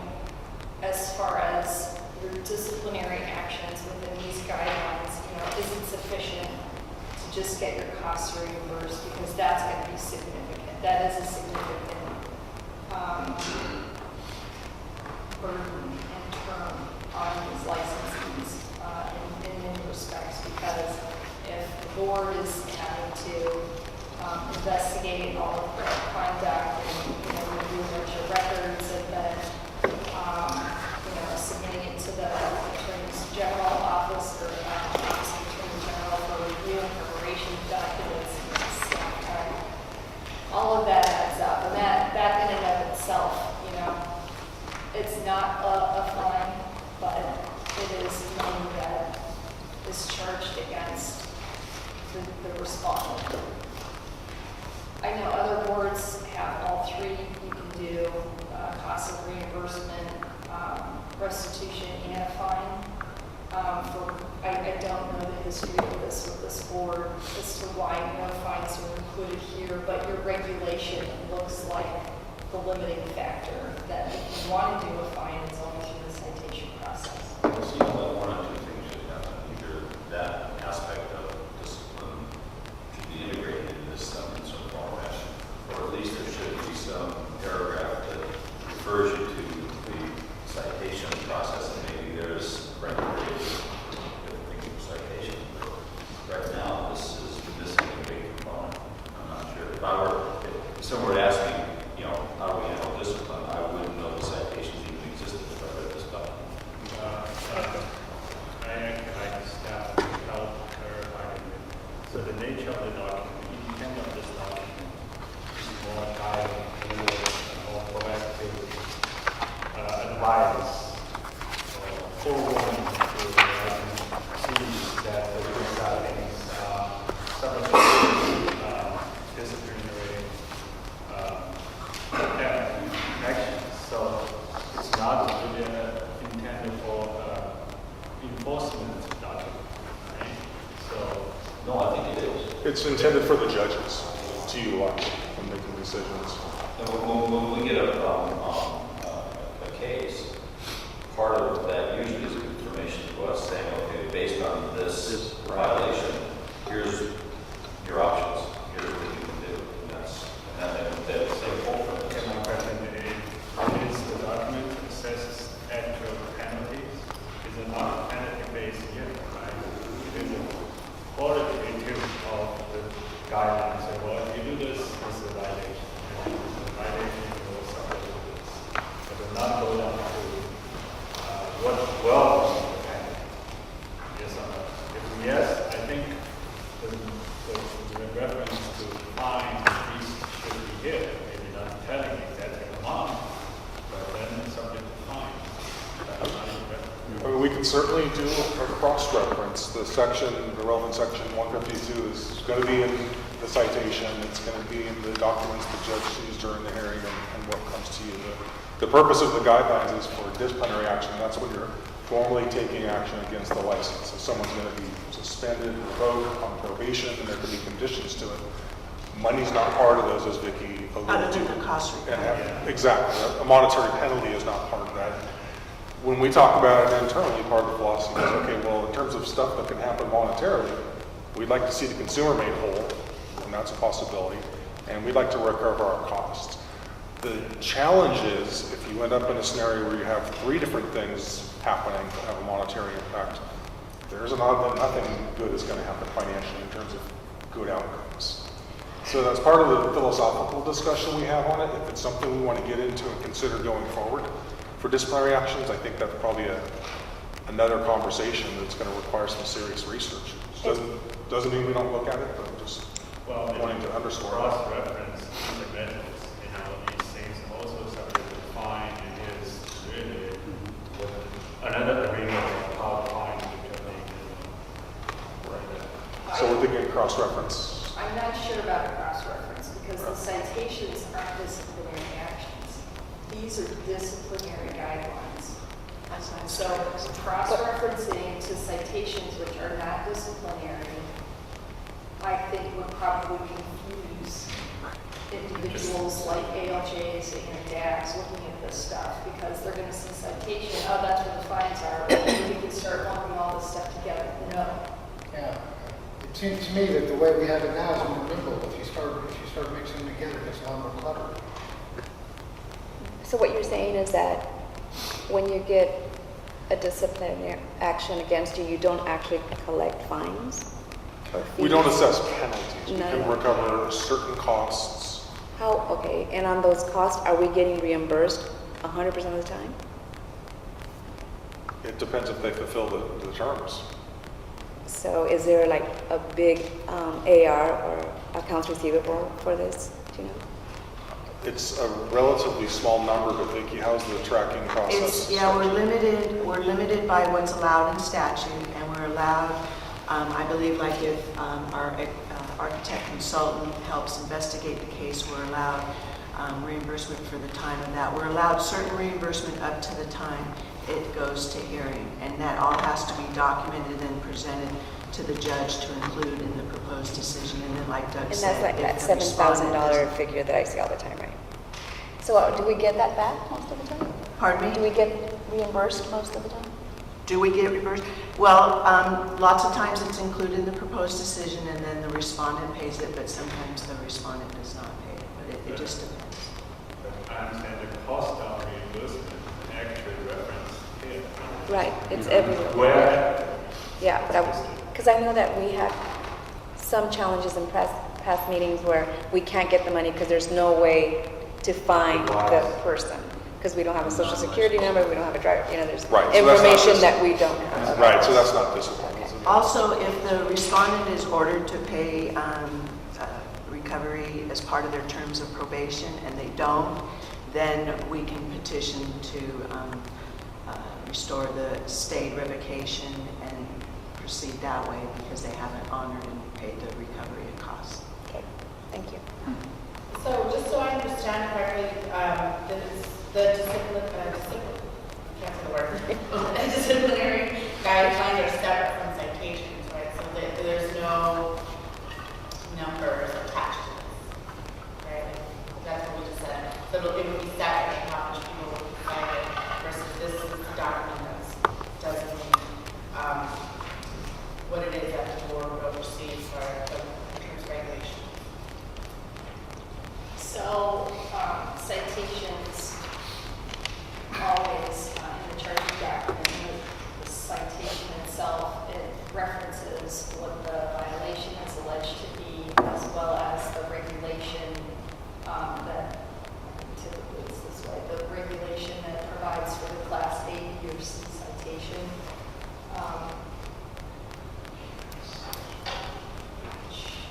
Is also section 152, it's subdivision C, 1, 2, and 3.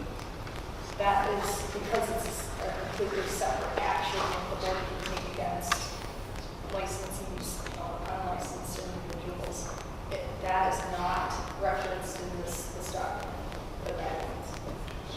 So if you're looking at the menu of options the board has to address violations, there's a category of violations that are bad enough, they fall into disciplinary and take actions based on these.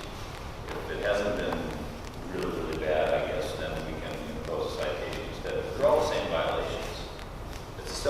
category of violations. It's either they fall, if it's, very bad, then we impose something from the disciplinary guidelines. If it's not, then we impose something on the citation guide. So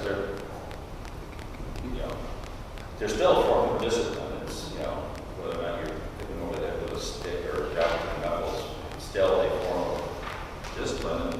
And these aren't all actions against the license. Some of them are, you got to take classes, you have to pay us back. I'm not getting why we look at those as two separate documents that can't be connected in some way, because you have to put them both together to see what your real options are. And then when we get a disciplinary action, like we have today for the closed session, we look at that and we say, okay, based on these violations and this candidate's profile, whatever they did, here's what you're allowed to impose. And so we usually impose something from that list, and a lot of times it's from the citation list. But I don't get why they're looked at as two separate documents that aren't joined in some way.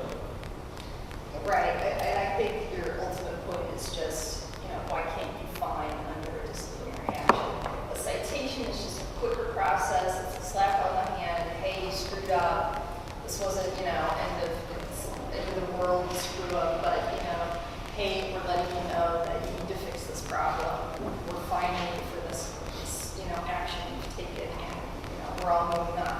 That, of course, does contain a due process, so that if the individual wants to challenge the citation, he can. You've seen those. It's different insofar as, perhaps it started out with a citation, and then the individual was found to have engaged in additional unlawful conduct. So you reference the citation, but it's a different action at this point. Now it's been referred to an accusation based upon multiple acts. The first act being done under the citation, which is already settled. The second act now being referred for an accusation. So it's really just two separate series of actions. So Yes. why would you not have a paragraph in this section that says, hey, if you're not a really bad stinker, then we'll only impose these things and we won't do that? Why wouldn't they all be one big document? I don't get that. It's important because the citations are not considered disciplinary actions that, rise to the level of we're putting all of this online. Consumers are going to have access to all of this information. Do you list the citations? Yes, we do. As we said, I think we do, yeah. But they're not listed as Are they simply two disciplinary different actions. tools? It sounds like it's It seems to me that they're simply two different tools, and that the guidelines follow the citations, so the citations don't follow the guidelines. So the guidelines would follow if you were cited for something, but not always. So citations is the first option in the toolbox. They're totally separate. They're totally separate. Yeah, one does not follow another. So Doug, if someone comes in, a practitioner gets a discipline that is not, it's only, you slap on the wrist, versus one that we're going to lock you up and put you in dungeon for 50 years. Do they reimburse us for both? I'm all about the cash. So do they have to pay us at all? Any fees, like nuisance fee because you're paying? It's the monetary penalty, and citations are designed to be, I don't mean to diminish them, but a penalty system similar to traffic tickets, and it's a specified monetary penalty. It's not about being a punitive penalty where we're covering costs. That's not their function. We're not the proverbial police car parked at the corner trying to write a dozen tickets in one day.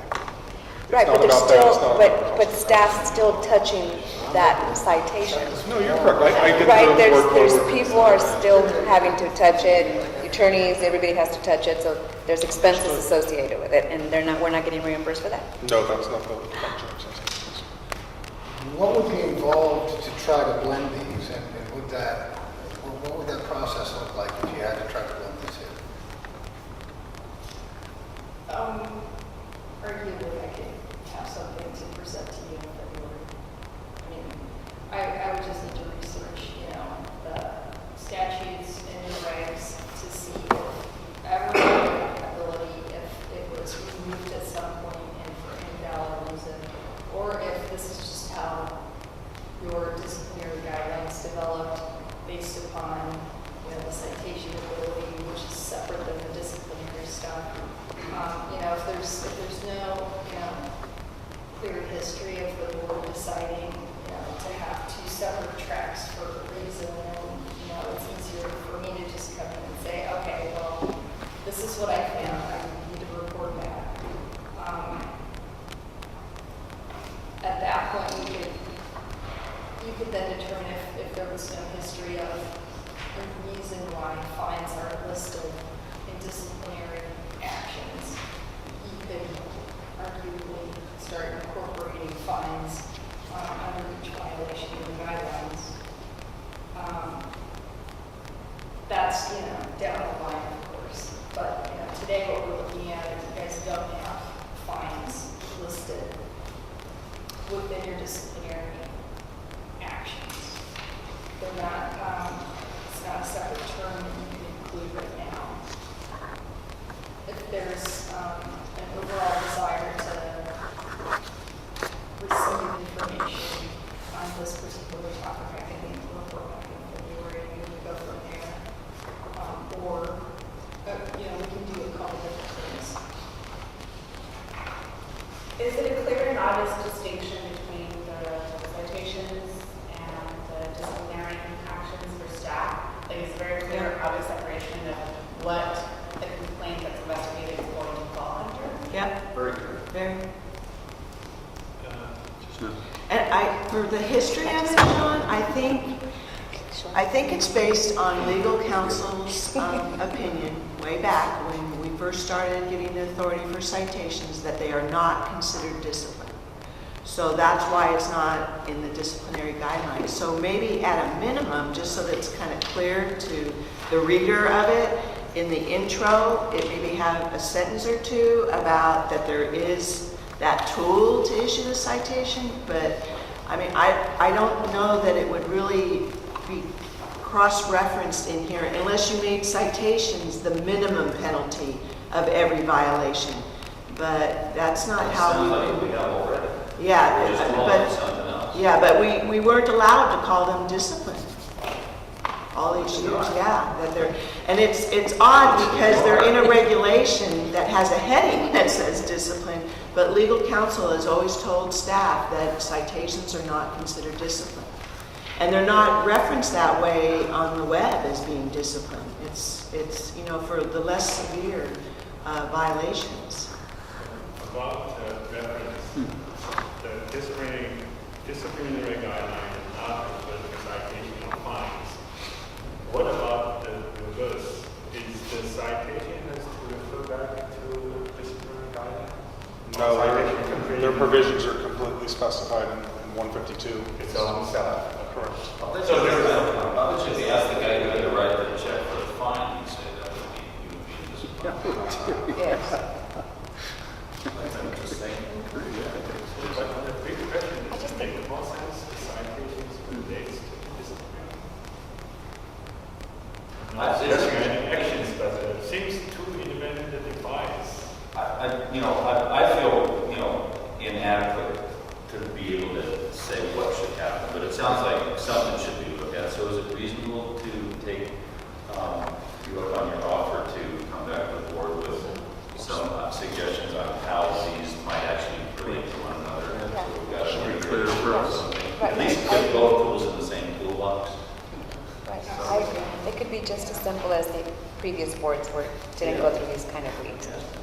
Maybe recheck the test. We have new counsel now, maybe, but she has said it, but maybe if she researches it, she might have a different opinion about it. And then maybe at a minimum, if it is considered not to be disciplined, that we put some information in the intro so that it's covered to some degree.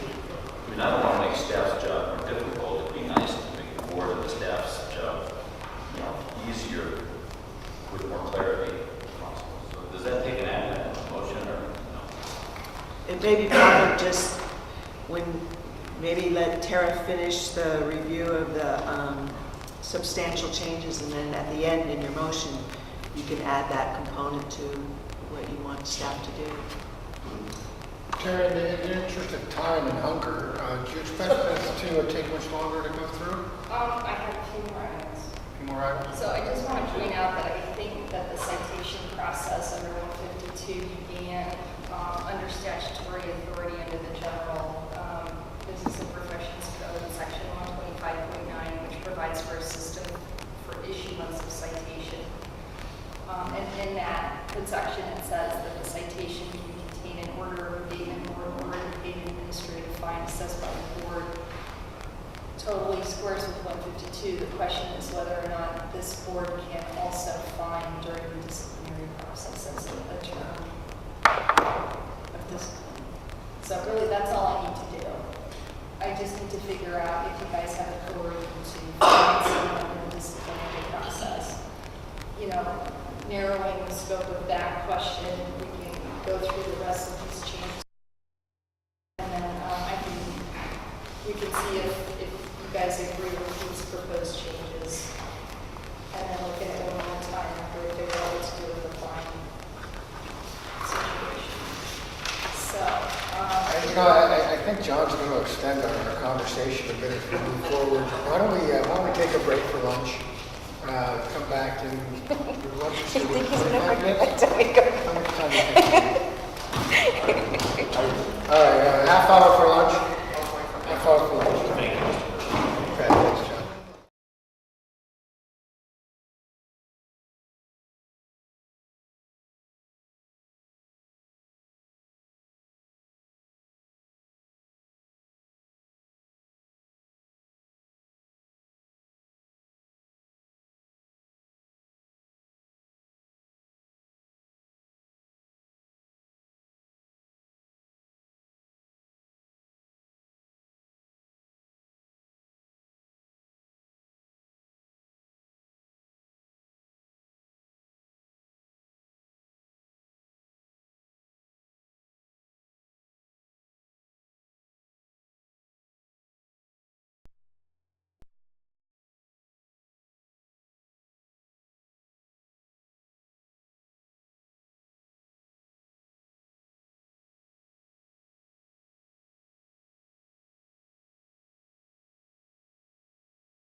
Yeah, I can see that. I can arrange that for you.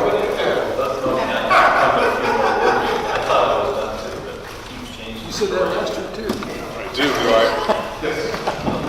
You just get, they're not gonna let you go, that's it. Keep stirring it up on your way out.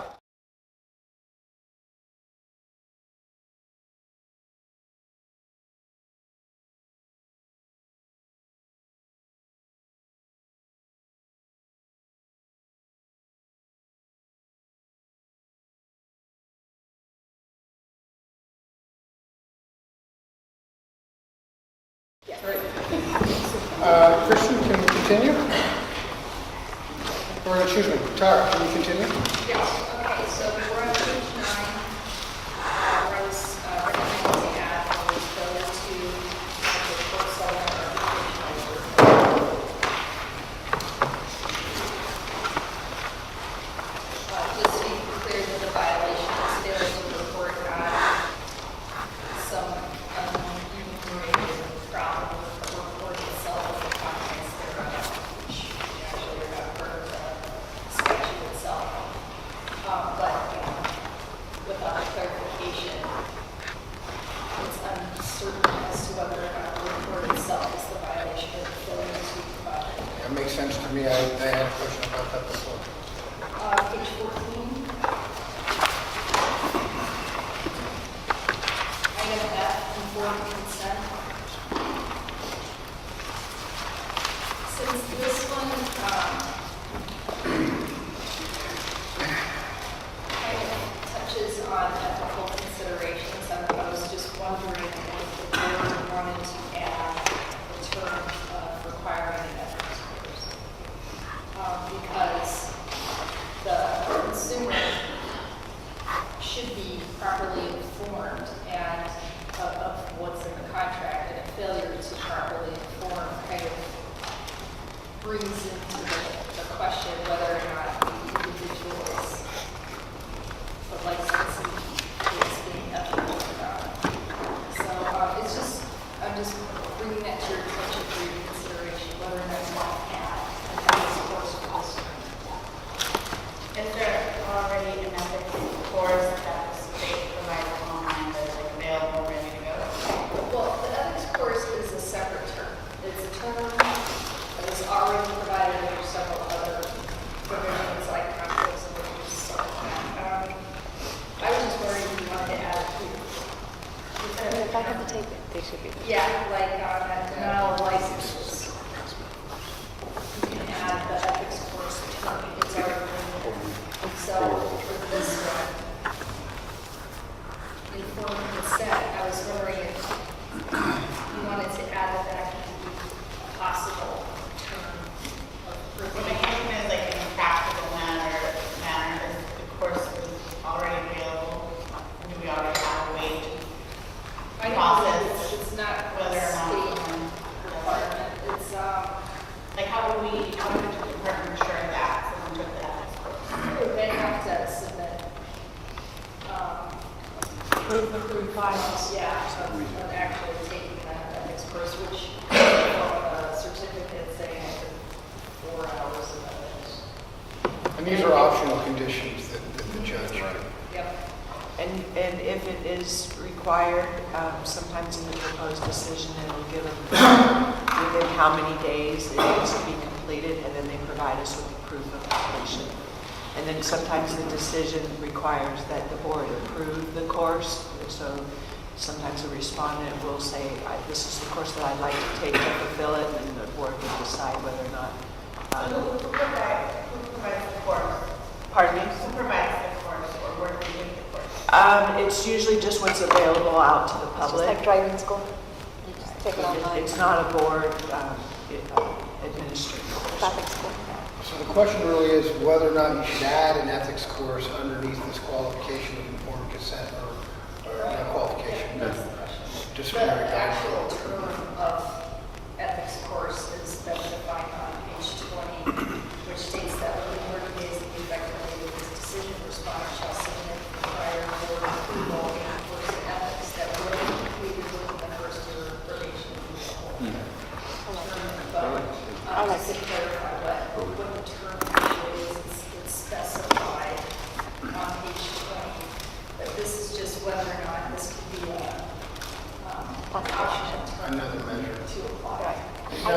informed consent, I've always had a problem with that terminology, not fully understanding. Basically, that's just the communication about making sure the architect is clearly communicating what he's doing for the customer. Right. The consumer has adequate information upon which to enter into a contract to agree to this work being performed. And so when they're entering into the contract, it's informed consent. Now, if they did something unethical, most likely that would be captured somewhere else also. I mean, I'm just not sure that this is the place. Okay. That's fair enough. I mean, if there's full disclosure, that does not require an ethics course. Willful misconduct. Bob, do you have a comment?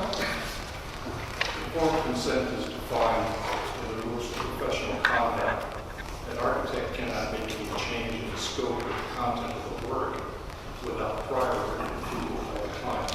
So if you come to me wanting a 3-bedroom, 2-bath house, and I say, well, you need 12 bedrooms, 5 bathrooms, and do that design work for you without your written consent, that's a failure to meet the informed consent requirement. I could see where ethics could come into play with that. I'll make it perfect. Yeah. Okay. Okay, page 15, under revocation of license. Right now, you'll see the second yellow highlight, which is striking out 3 and replacing it with 1 year in the effective dates. This is about whether or not the respondent can reapply or petition the board for reinstatement of a revoked license. This is going to be a new term added to your disciplinary guidelines. Right now, you're considering that if the licensee would be limited to being on probation for a full 3 years before they can reapply. What's the purpose to change it to 1? Changing it to 1 actually conforms it to the APA. The APA in Government Code 11522 authorizes the respondent to petition after 1 year. APA, Administrative Procedure Act, which the board must follow. So it just puts us in line with our yeah, regulation. I'm saying you need it to conform to APA. Okay. When you mentioned the time of probation, this is probation. I apologize if the license is revoked.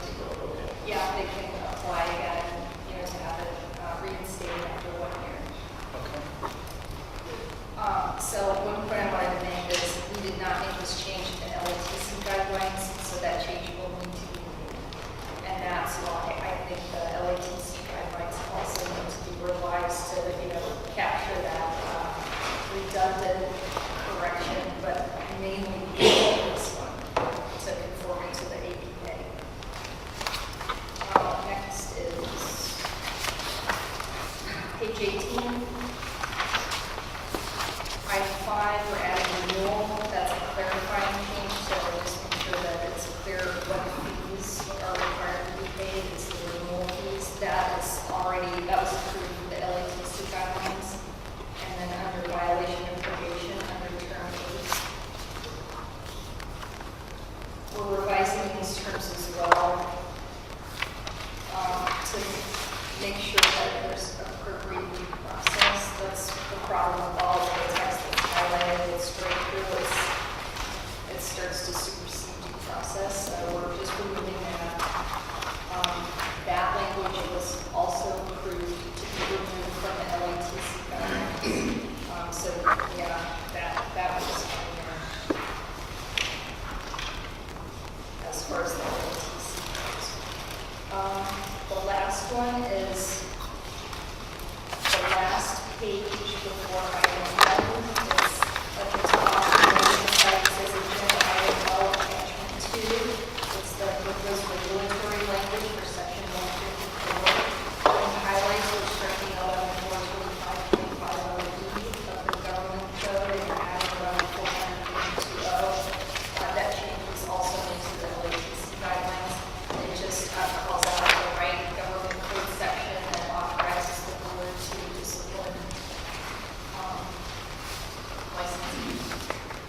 to promulgate regulations to do so. What page is it?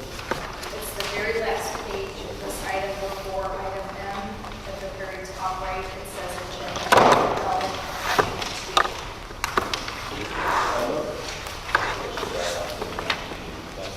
Yep. Right. So we're going back to page 19.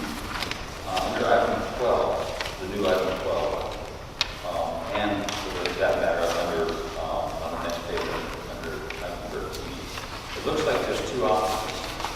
Were you presenting this to us? Those two options you think should be in here? Or are these two options that are available? You actually already approved this being added.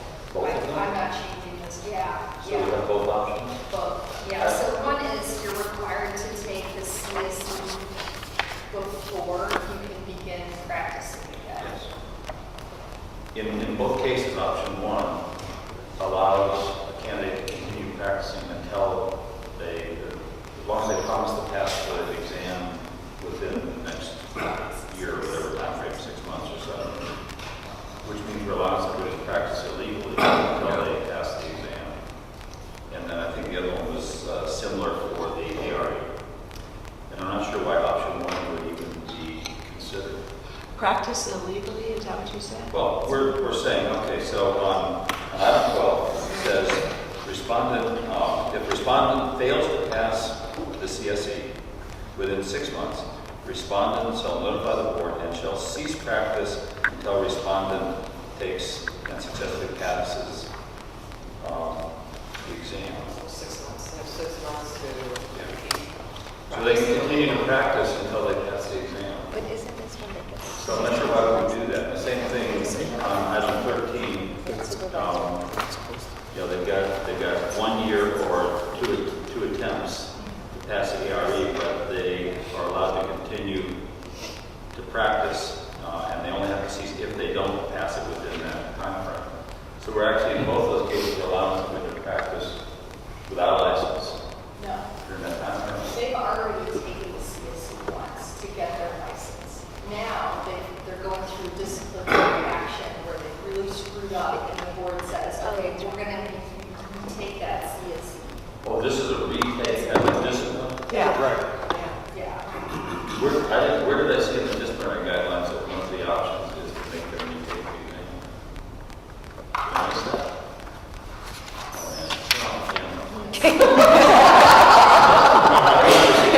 So that's one of the disciplines. It's a condition of the probation, Yeah, so the judge like, selects. on page 9, there's Whose turn is it?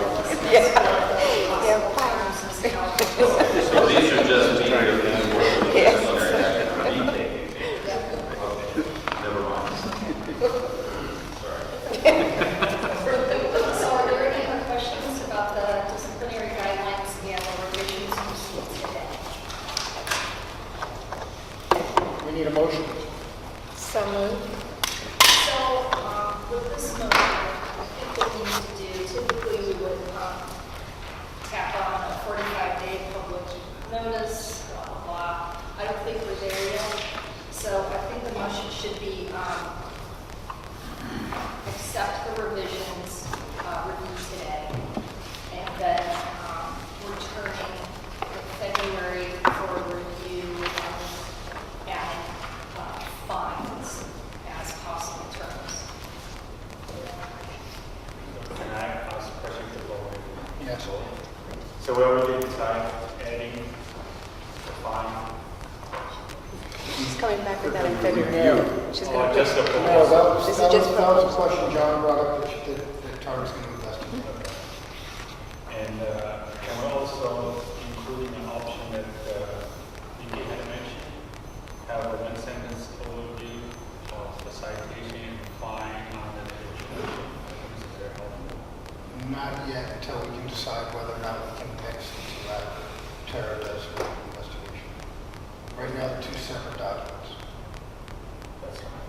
But having a sentence in the introduction is not. she's going to review whether or not the previous board has made a decision on why to separate them. If they didn't, maybe there was something that was missed. So she's going to do the research and let us know in February. I think we can ask that question after she comes back. Yeah, yeah. She made it, I'll second. So do you need me to reword it, Tara?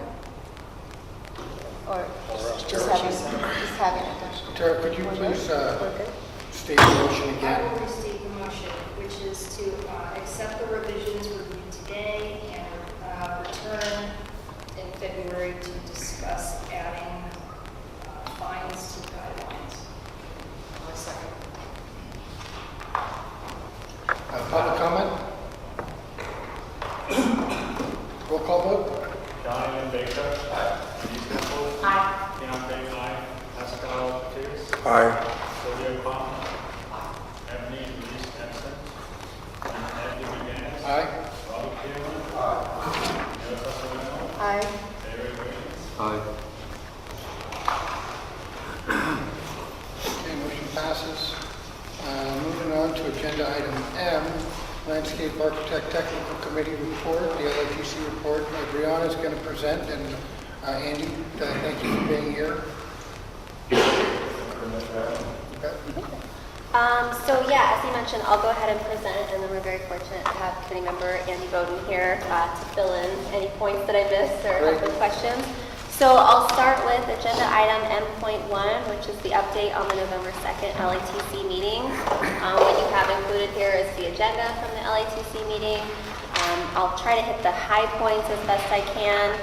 We met in Los Angeles at the UCLA Extension Program. Couple of, as I mentioned, the high points are that we provided an update on, in September, Doug, myself, and we're very fortunate to have LATC representative, board member Fang, to join us at the Council of Landscape Architectural Registration Board's annual meeting. So we provided an update on the elections and kind of the high points of that meeting to the LATC. We discussed the two strategic plan objectives. One was to incorporate a quick link on the website that enables consumers to search for enforcement actions and more easily identify licensee violations. The other was to expand communication to licensees utilizing an opt-in email component on the website to increase stakeholder awareness. So to tackle those two objectives, we brought forward a proposal to the committee that we had mock-ups of web buttons that we would put on our website to make those search portals much more prominent for the public. In lieu of them having go to a tab, click a button, find another button to get to the enforcement actions, we would put a web button right on the homepage. So our proposal was that we would increase our communication to our stakeholders and interested parties. Presently, we do kind of a, hey, we're having an LATC meeting, here's the agenda. But we propose that we could be providing more updates to our interested parties. So the LATC approved both of those. So we're moving forward with executing those proposals that we brought forward. We also held an election of our LATC officers for this upcoming calendar year.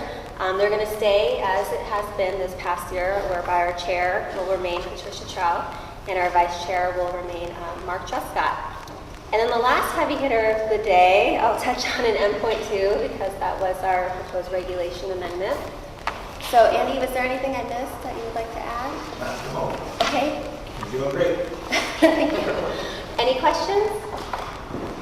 So I have a quick one. Sure. So you said that you wanted to sort of increase the communication to which group of, Our interested parties. We have one, and that's one of the web buttons that we made much more prominent, that you can sign up to be an interested party and get information about the LATC. So, we kind of brainstormed possible ideas. We brought up, for instance, we're not sharing that LATC is presenting at a board meeting. That's something we could be doing. With the fires in Sonoma, we were receiving some possible examination location closures. If that were to happen, that's something we could have more communication about. through what medium? Email, because the interested parties, they provide their email list, so we would send a blast to them. The reason I ask is that our communications meeting, which most of you are going to start working on, we, right now, Doug, correct me if I'm wrong, but I know we're on Twitter, but have we extended our presence beyond? Yes, Facebook and Instagram also. Okay, so has LATC? We are on Twitter as well, so I suppose that could be an excellent extension of that. It seems that it would be a good, just keeping it parallel so that the communication gets through to the same group of people that we're communicating with. Sure. And now you have another fire to communicate about. Oh, very sad. Yeah, so I think that's a really good idea because let's use that fire communication for a minute. What's interesting about it for a lot of people is that notwithstanding the fact that people are going to lose their homes and therefore their gardens, and they may need communication to find out how do I go about rebuilding this and that. That's one opportunity, but there's so many other things like, for example, get the volunteer landscape architects out there to assess the damage, volunteer architects. I've been looking, ever since the Napa fire and Sonoma fire, I've been trying to figure out how do we volunteer. And what was interesting is that I got a list from the AIA, and I thought for sure AIA SF or somebody, some organization would say, here's what we're going to do, here are the dates that we're going to try to go do this and that. Nothing like that. Instead, what happened was we got a list of all the other organizations that were doing something. I was a little disappointed, but what possibly could happen, I'm just kind of talking out loud right now, is maybe we could sit down and discuss amongst the communication committees about the fact that maybe there is a call for something a little more proactive. I don't know if we're even allowed to do that, but it would be through a volunteer effort, of course. It looks like California is, up in flames from one part to the next, and this is going to potentially be the new normal. So what we could do is maybe start thinking about the next thing that happens. How do we get together? Because landscape architecture and construction, frankly, really ought to maybe start collaborating about the built environment and what we can do in the future. And I'm talking mostly about volunteering. I'm not talking here. But the volunteering, because you feel helpless. And I was looking for somebody to be a leader. And I don't mean somebody, I mean some organization. And so therefore I looked at the AIA and it just didn't happen, which was super disappointing. So now what I've noticed is that every firm or every organization is doing their own thing. And it's a little frustrating. So anyway, I'll get off my soapbox now.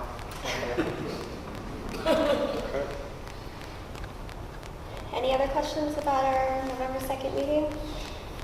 Then I shall move on.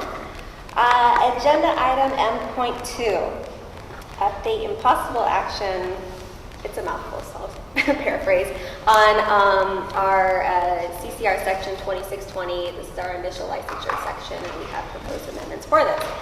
So if you allow me a brief catch up to where we are today, based on the directive that we received from you all in June, where you advised that you would like to see LATC align its initial licensure pathways and its reciprocal licensure requirements with one another, and in doing so also realign LATC's initial licensure pathways with those of the boards, we've been working on this proposal. So at that time, we took the board's reg that delineates the licensure pathways, and we took ours and we mirrored it very similarly, where we added pathways for related degrees, both 4-year degrees and 2-year, non-related degrees, 4-year degree and 2-year, and then experience-only pathway.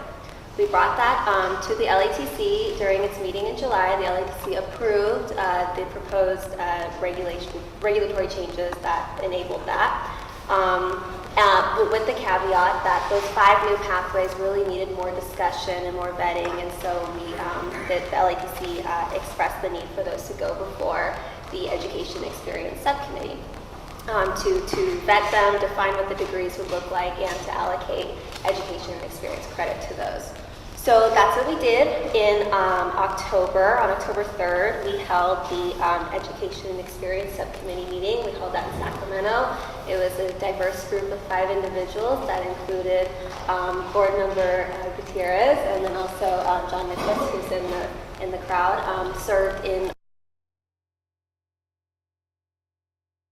We had the meeting facilitated by the solid facilitators, they're the ones that do your strategic plan. And we had also a lot of interaction with the public who was present that day. And the subcommittee came up with a recommendation that allocated credit to each of those proposed pathways and defined degrees, like the related degrees. They defined accredited and unaccredited, and then those other 2, the non-related degrees, and the experience-only pathway. So we took the subcommittee's recommendation before the LATC on November 2nd. The LATC reviewed the recommendation along with, we made further amendments to 2620 that were reflective of the subcommittee's recommendations. So we brought those to the LATC. The LATC expressed support for the recommended pathways for the experience-only pathway, the unrelated 4-year degree, and the accredited related degrees. So those degrees are a NAB accredited architectural degree and a civil engineering degree. And civil engineering would be a new one for us as well. The LATC, however, did express reticence toward those degrees that the subcommittee delineated as unaccredited related degrees, simply because with varying curriculum, it would be too difficult to validate as being substantially related to landscape architecture. So altogether, the LATC recommended for the board's approval the expanded pathways that, again, mirror what the board has with related degrees, and those would be, as I mentioned, architectural and civil engineering degrees, non-related baccalaureate degrees, and an experience-only pathway. So we have in this section in attachment 9 of the graphic that shows what's existing, what's new. And then we also have, and this is for your all's consideration and approval today, amended language to CCR 2620 that is, again, updated to reflect what the committee asked. So that language is updated to include new pathways, and then there's also some other updates like in spirit of those new pathways or just to clarify some language. So, Andy, was there anything you wanted to hit on?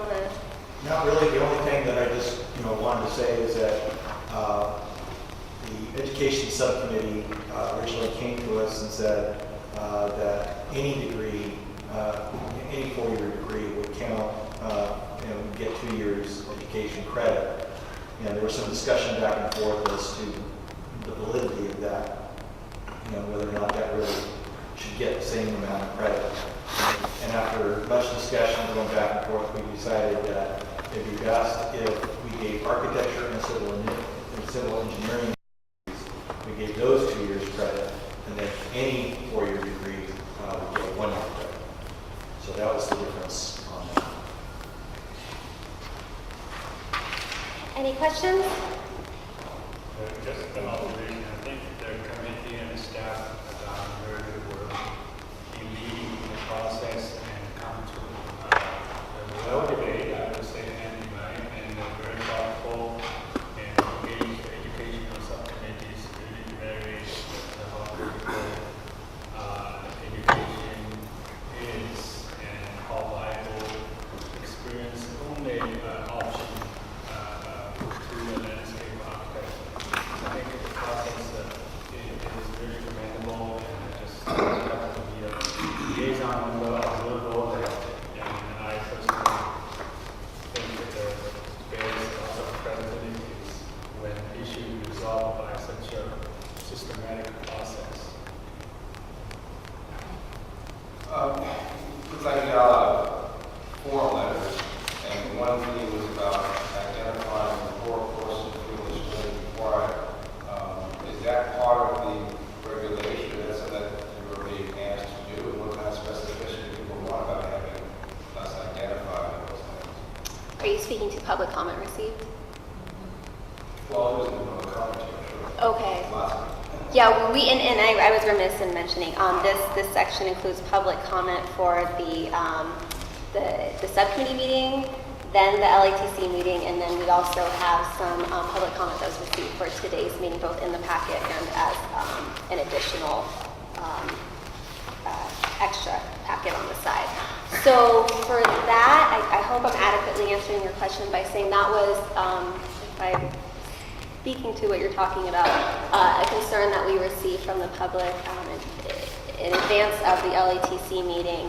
And so because that there was such concern that the core curriculum does vary from institution to institution, there was reticence to say, yes, we're going to accept these because it would be too difficult to validate. So the LATC took away, there were about 7 or 8 specific degrees that were proposed as being related. They took those off the table and said we're going to stick only with the accredited because those, you know, have the accreditation standard that delineates what the curriculum should be.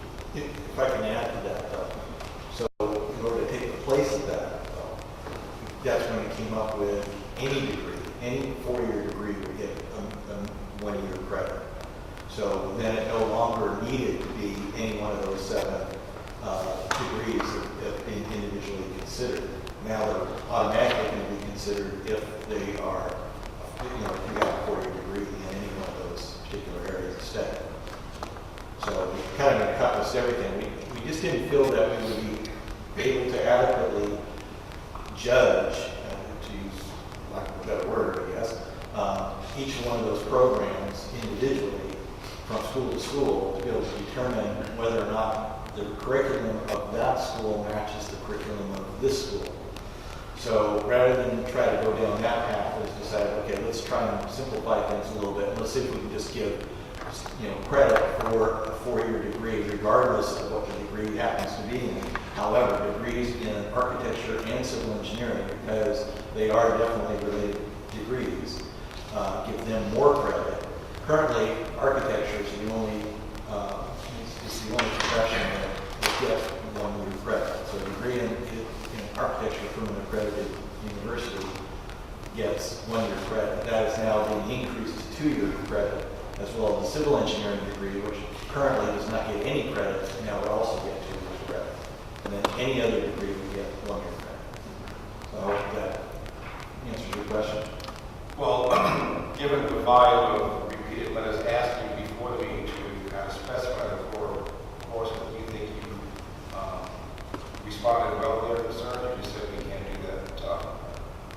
No, it wasn't that. It was kind of more like, well, why did you consider only those 7? How come you didn't include ornamental horticulture? How come you didn't include, you know, there are several other courses or core courses that people were saying, well, how come this and not that? I mean, you could have debated that for a much longer period of time, probably. Every single degree that's available out there, whether or not it's comparable or not. So again, to try and simplify the matter, we decided to give any degree credit. And there was quite a bit of discussion on the validity of that particular proposal.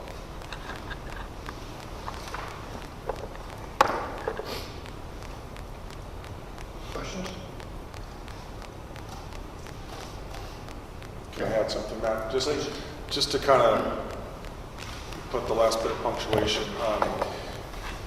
To help ensure and enhance the validity of our process, we did involve the psychometricians from OPES and Solid for the organizational development side. And the feedback we got after going through the process and doing the work was that this is truly groundbreaking among boards. It's really important to be doing when we're in the wake of the North Carolina Dental Board case, the Federal Trade Commission, all the concerns about reasonable standards, reasonable defensible standards, avoiding barriers, all of those factors that are part of our regulatory climate. So LATC definitely received and deserved its kudos for its work.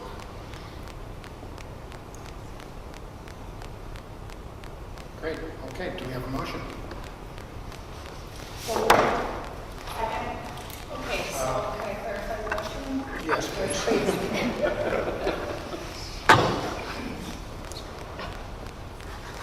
I'm assuming your motion is to adopt, which would be adopt the proposed regulatory changes, direct the executive officer to take all steps necessary to initiate the rulemaking process, authorize the executive officer to make any technical or non-substantive changes to the rulemaking package, notice the proposed text for a 45-day comment period, and if no adverse comments are received during the 45-day comment period and no hearing is requested, adopt the proposed regulatory changes if modified. Is that what she's doing? That's what I word for word. And we've got, who's the second? Second. Okay, public comment? Yeah, well, my name is Dustin Maxim, and I'm one of the people directly affected by this change. I was originally licensed in Nevada, but I'm from California, and 15 years experience.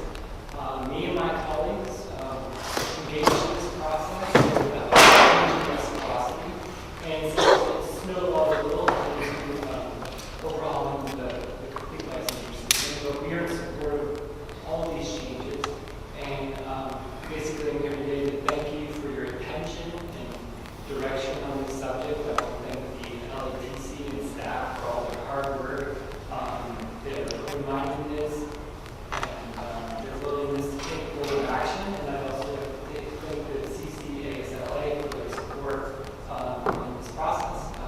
Thank you for your time. I know this has been a lot of letters and a lot of attention on a small spotlight, but it's important to us and it's important to a lot of people. Thank you. Thank you for being here. Any public comment? Yeah, just one last one. I'm John Nichols from CCASLA, and we appreciate your taking this matter up, and it was enlightening because of this process, and it's kind of revisiting things from where they were in the past, but I think tuning them up to make them relevant for the present, and we appreciate your time. Okay. Move to vote. Roll call. John Baker. Aye. Aye. Pascal Gutierrez. Aye. Sylvia Palm. Aye. Kathleen Luis, absent. Matthew McGinnis. Aye. Robert Peterson. Aye. Neil Sassamano. Aye. David Williams. Aye. Motion passes. All right, good job, LATC. That's great. Well done. Thank That's you a all. big deal. Appreciate it. Yeah, thank you, Andy. That's good work, guys. Okay, moving on. Let's see, where are we? We are moving on to item N, which is the review of future board meeting dates. That's in your packet, if I can get to it. I think I got to go all the way to the end and go backwards because there's a lot of pages on this LATC thing. And that will be validated after we do the poll. We have that response. Okay, so we don't.